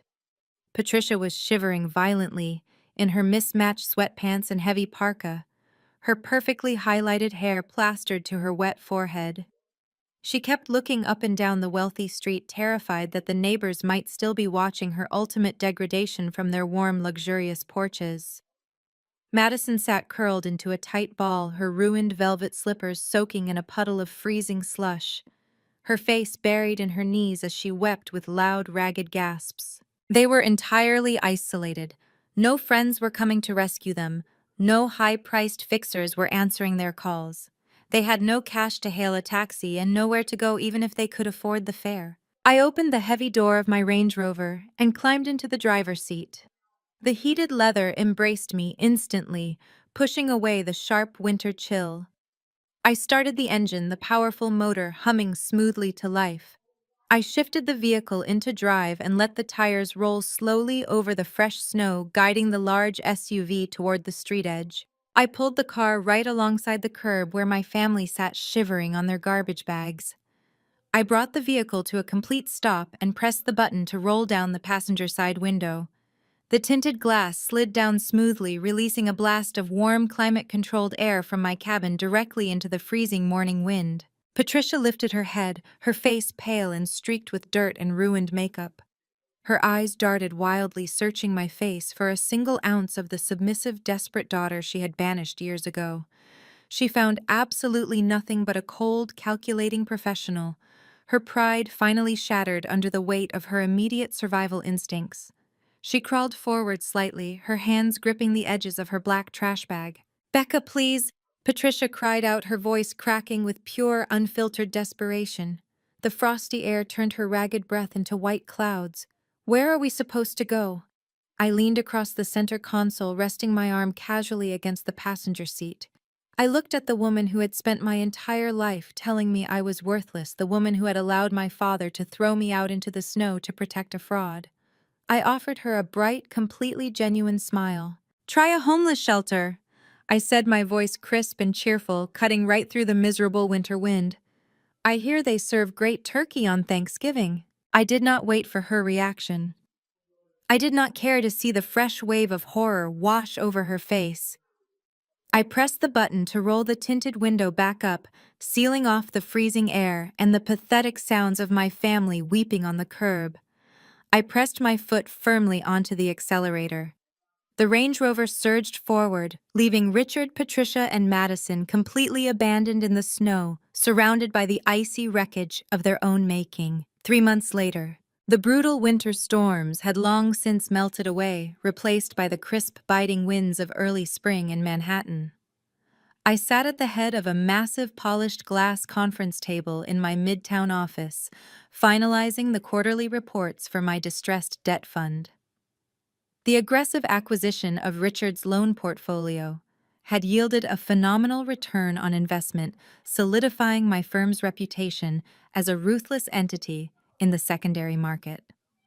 The financial world praised my tactical brilliance, entirely unaware of the deep personal history tied to that specific ledger. My assistant stepped into the boardroom, handing me a freshly printed legal brief. I scanned the top sheet, my eyes catching the updated docket numbers for the Federal Circuit Court. The wheels of justice moved slowly, but they moved with absolute certainty. Jamal was currently sitting in a maximum security detention center, his request for bail denied a second time due to extreme flight risk. The federal prosecutors had uncovered even more offshore accounts, guaranteeing that his upcoming trial would end in a lengthy, devastating prison sentence. I signed the bottom of the brief and handed it back to my assistant, my mind shifting seamlessly to my afternoon schedule. The legal briefs on my desk painted a vivid picture of absolute devastation. Jamal was not just denied bail. He was actively negotiating a plea deal that would guarantee him a minimum of 10 years in a federal penitentiary. The prosecutors had seized every hidden account, leaving him to rot in a concrete holding cell without a single dime for commissary snacks or a private defense attorney. Richard and Patricia were faring even worse out in the real world. The foreclosure of the Greenwich estate did not magically erase their financial obligations. The deficiency judgments from their various defaulted credit lines meant that any legally earned income was instantly garnished by multiple creditors. The former country club elites were now renting a tiny roach-infested studio apartment deep in a forgotten industrial sector of Queens. Richard, a man who used to scream at financial advisors over minor portfolio dips, was now working the graveyard shift stocking heavy inventory at a big box retail store. His knees were failing, his pride was entirely broken, and his minimum wage paycheck was devoured by taxes and debt collectors before it even printed. Patricia fared no better. The woman who once spent $10,000 on a single weekend spa retreat now spent 8 hours a day standing on her swollen feet, folding cheap synthetic sweaters at a discount clothing outlet. Her hands were calloused, her social circle had completely evaporated, and her former bridge club friends pretended they did not know her when they accidentally crossed paths. They had nothing left but their resentment and the miserable cramped walls of their apartment. But the most poetic execution of karma belonged to Madison. The golden child was currently in her third trimester, heavily pregnant and completely abandoned.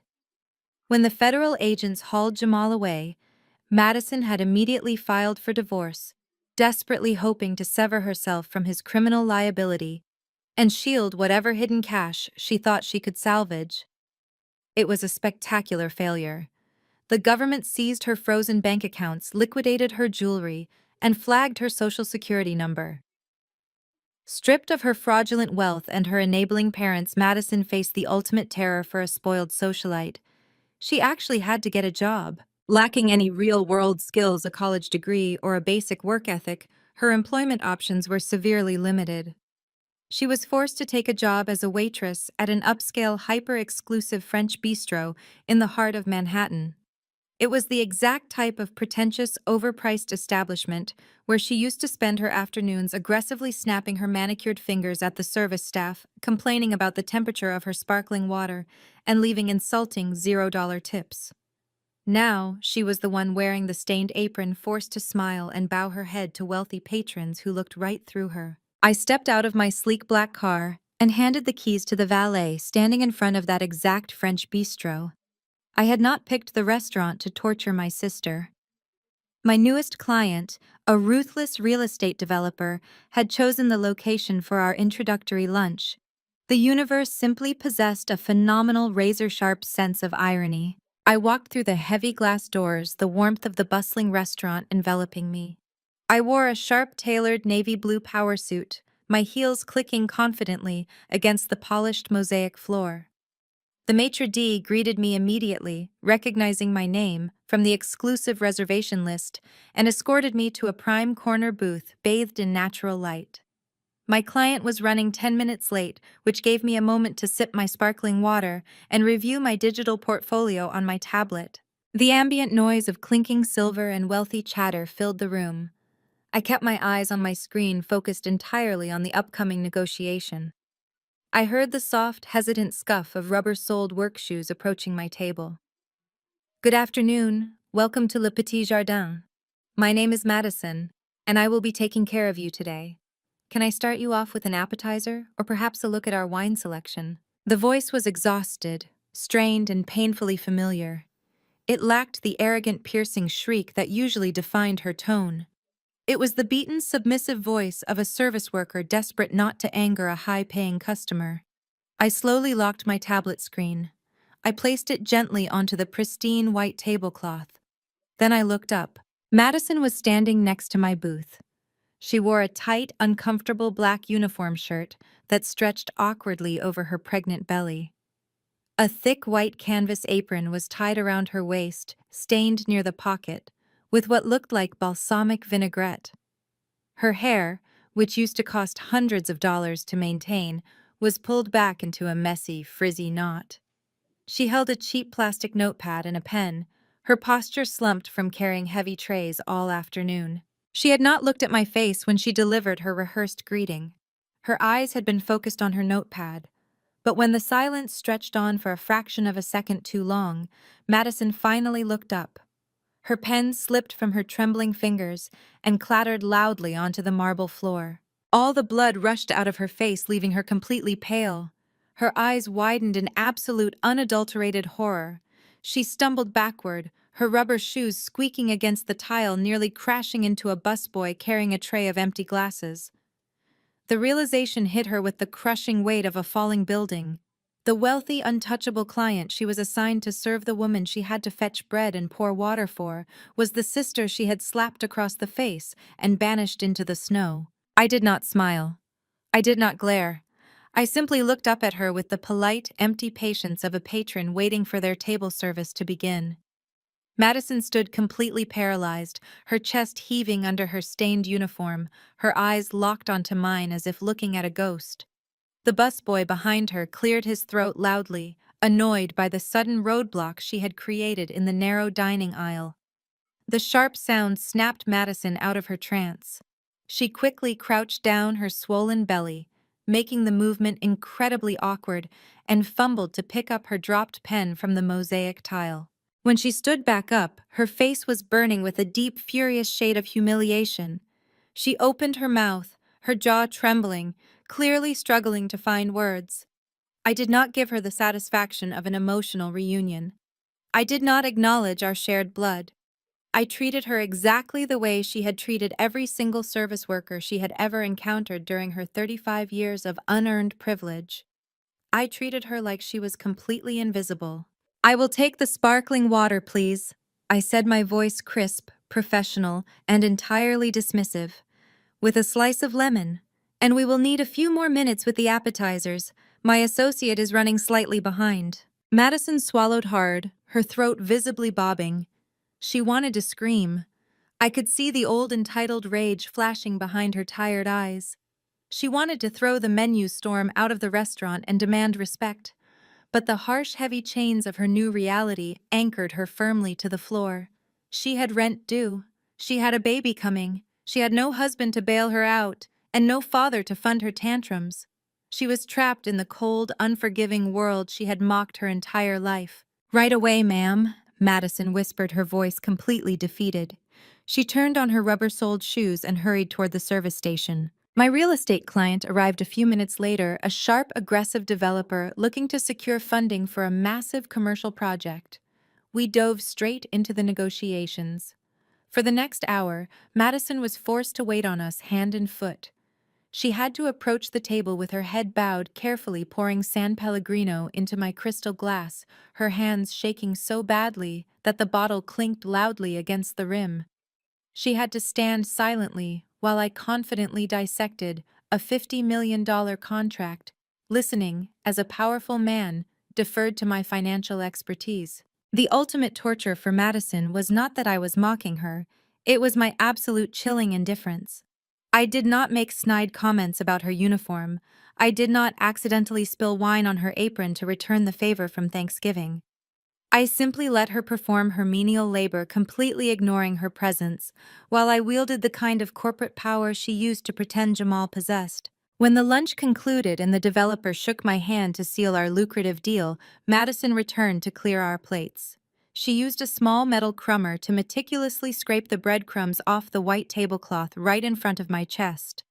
It was the absolute lowest point of her life, performing manual labor for the sister she had slapped and banished. She placed the leather check folder on the table. I did not look at the total. I pulled out my heavy metal corporate card and handed it to her. She processed the payment and returned the slip for my signature. The bill was nearly $300. I picked up the pen and wrote the tip. $1,000. I did not do it out of pity. I did not do it to be kind. I did it because it was the final devastating nail in the coffin of her pride. Leaving a massive life-saving tip for my ruined sister was the ultimate display of absolute supremacy. It forced her to make a brutal choice. She could either tear up the receipt to preserve her last shred of dignity, or she could swallow her pride, accept my charity, and use my money to buy groceries. I signed my name with a sharp flourish, stood up, and buttoned my suit jacket. I walked out of the French bistro without a single backward glance, leaving Madison staring at the receipt with fresh, agonizing tears streaming down her face. She kept the money. The power dynamic was permanently cemented. Later that afternoon, my driver navigated the familiar winding roads of the Greenwich suburbs. We passed the massive iron gates and pulled into the circular driveway of the estate. The heavy winter snow had melted away, revealing the sprawling green lawns of early spring. But the property looked fundamentally different. There were no luxury sports cars parked near the garage. There were no caterers setting up for an exclusive cocktail party. Instead, the driveway was lined with heavy-duty work trucks, commercial dumpsters, and scaffolding. I had not moved into the mansion. I had zero intention of living in a house poisoned by decades of narcissistic abuse and shallow materialism. But I had not sold it to another wealthy family either. I had found a much more poetic use for Richard and Patricia's former kingdom. I stepped through the front doors, bypassing the grand foyer where I had once been threatened by a fraudulent tech CEO. The interior was completely unrecognizable. The expensive Italian leather sofas and the antique Persian rugs were gone. The walls had been stripped down to the studs. Construction crews wearing hard hats were tearing out the custom mahogany fixtures. I walked into the massive dining room, the exact spot where the Thanksgiving massacre had taken place. The long, formal dining table had been replaced by a sprawling sheet of plywood covered in architectural blueprints. The general contractor, a rugged, no-nonsense man who was managing the massive renovation, looked up as I approached. "Good afternoon, Becca," he said, tapping a pencil against the schematics. "The demolition phase on the second floor is officially complete. We have successfully reconfigured the master suites into individual residential dormitories. The industrial kitchen upgrade has passed the city inspection, and the communal counseling rooms on the ground floor are ready for drywall tomorrow." I looked down at the blueprints, tracing the new layout with my finger. I was converting the multi-million-dollar estate into the primary residential headquarters for a newly registered non-governmental organization. The foundation, fully funded by a portion of my investment firm's profits, was specifically designed to provide emergency housing, financial literacy training, and legal support for young adults who had been financially abused, manipulated, or abandoned by their toxic families. I was physically ripping out the legacy of Richard's arrogant exclusivity and replacing it with a sanctuary for people who had survived the exact same trauma I had. The house that was meant to be a monument to their fake superiority was going to become a monument to their victims. "The plans look flawless," I said, pulling a sleek pen from my jacket pocket. You have authorization to proceed with the final construction phase. Let us get this facility operational by autumn. I signed my name across the bottom of the master permit, officially greenlighting the final transformation of the estate. The heavy, dark energy of my past felt like it was finally dissolving into the fresh spring air, blowing through the open, gutted windows. Just as the ink dried on the paper, my phone buzzed violently against the wooden table. I picked up the device. The screen illuminated with a new message notification. It was not an email from Victor or a calendar alert from my assistant. It was a massive, sprawling wall of text from an unsaved number. I did not need caller identification to recognize the desperate, frantic cadence of the writing. It was from Patricia. The message was a frantic, rambling essay filled with spelling errors and wild emotional swings. She detailed the absolute misery of the roach-infested apartment in Queens. She complained about her swollen feet from her retail job. And then, burying the lead beneath a mountain of self-pity, came the ultimate sickening request. She was begging for a loan. She claimed Madison's due date was approaching, the baby was coming, and they had absolutely zero cash for a crib formula or basic medical supplies. Patricia was invoking the name of her unborn grandchild, desperately pleading for family loyalty, and begging me to wire them emergency funds before they were completely destitute. I stood in the center of the gutted dining room, the heavy construction dust swirling in the shafts of early spring sunlight. My eyes traced the frantic, sprawling block of text glowing on my phone screen. Patricia had managed to pack 33 years of toxic manipulation, gaslighting, and absolute delusion into a single digital message. "Becca, you have to help us!" The text began with a desperate, pleading tone before immediately pivoting into aggressive demands. "Madison is due in 3 weeks. We have absolutely zero cash. The baby needs a crib formula and winter clothes. You cannot let your own flesh and blood sleep in a cardboard box in a roach-infested apartment in Queens. Jamal ruined us completely.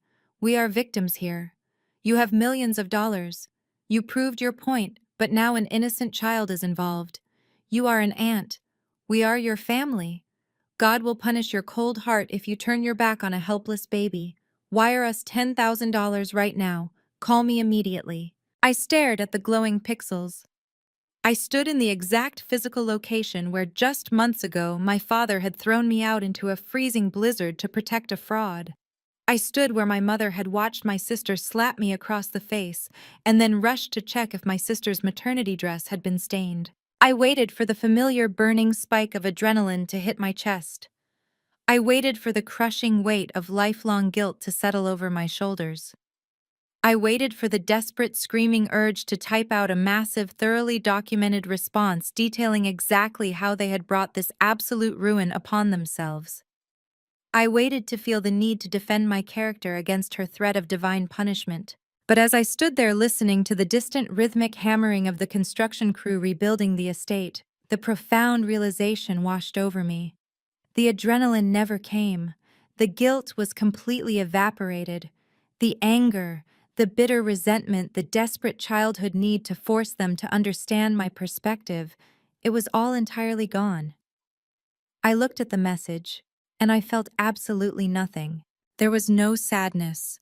There was no joy. There was no petty, vindictive thrill at reading my mother beg for scraps. I looked at the frantic words of a woman who had spent my entire life breaking my spirit, and I felt the exact same level of emotional attachment I would feel reading a spam email from a stranger. The opposite of love is not hate. Hate requires passion. Hate requires energy. Hate requires you to care deeply about the object of your fury. The true opposite of love is absolute chilling indifference. Patricia was trying to use a yet-to-be-born child as a financial hostage.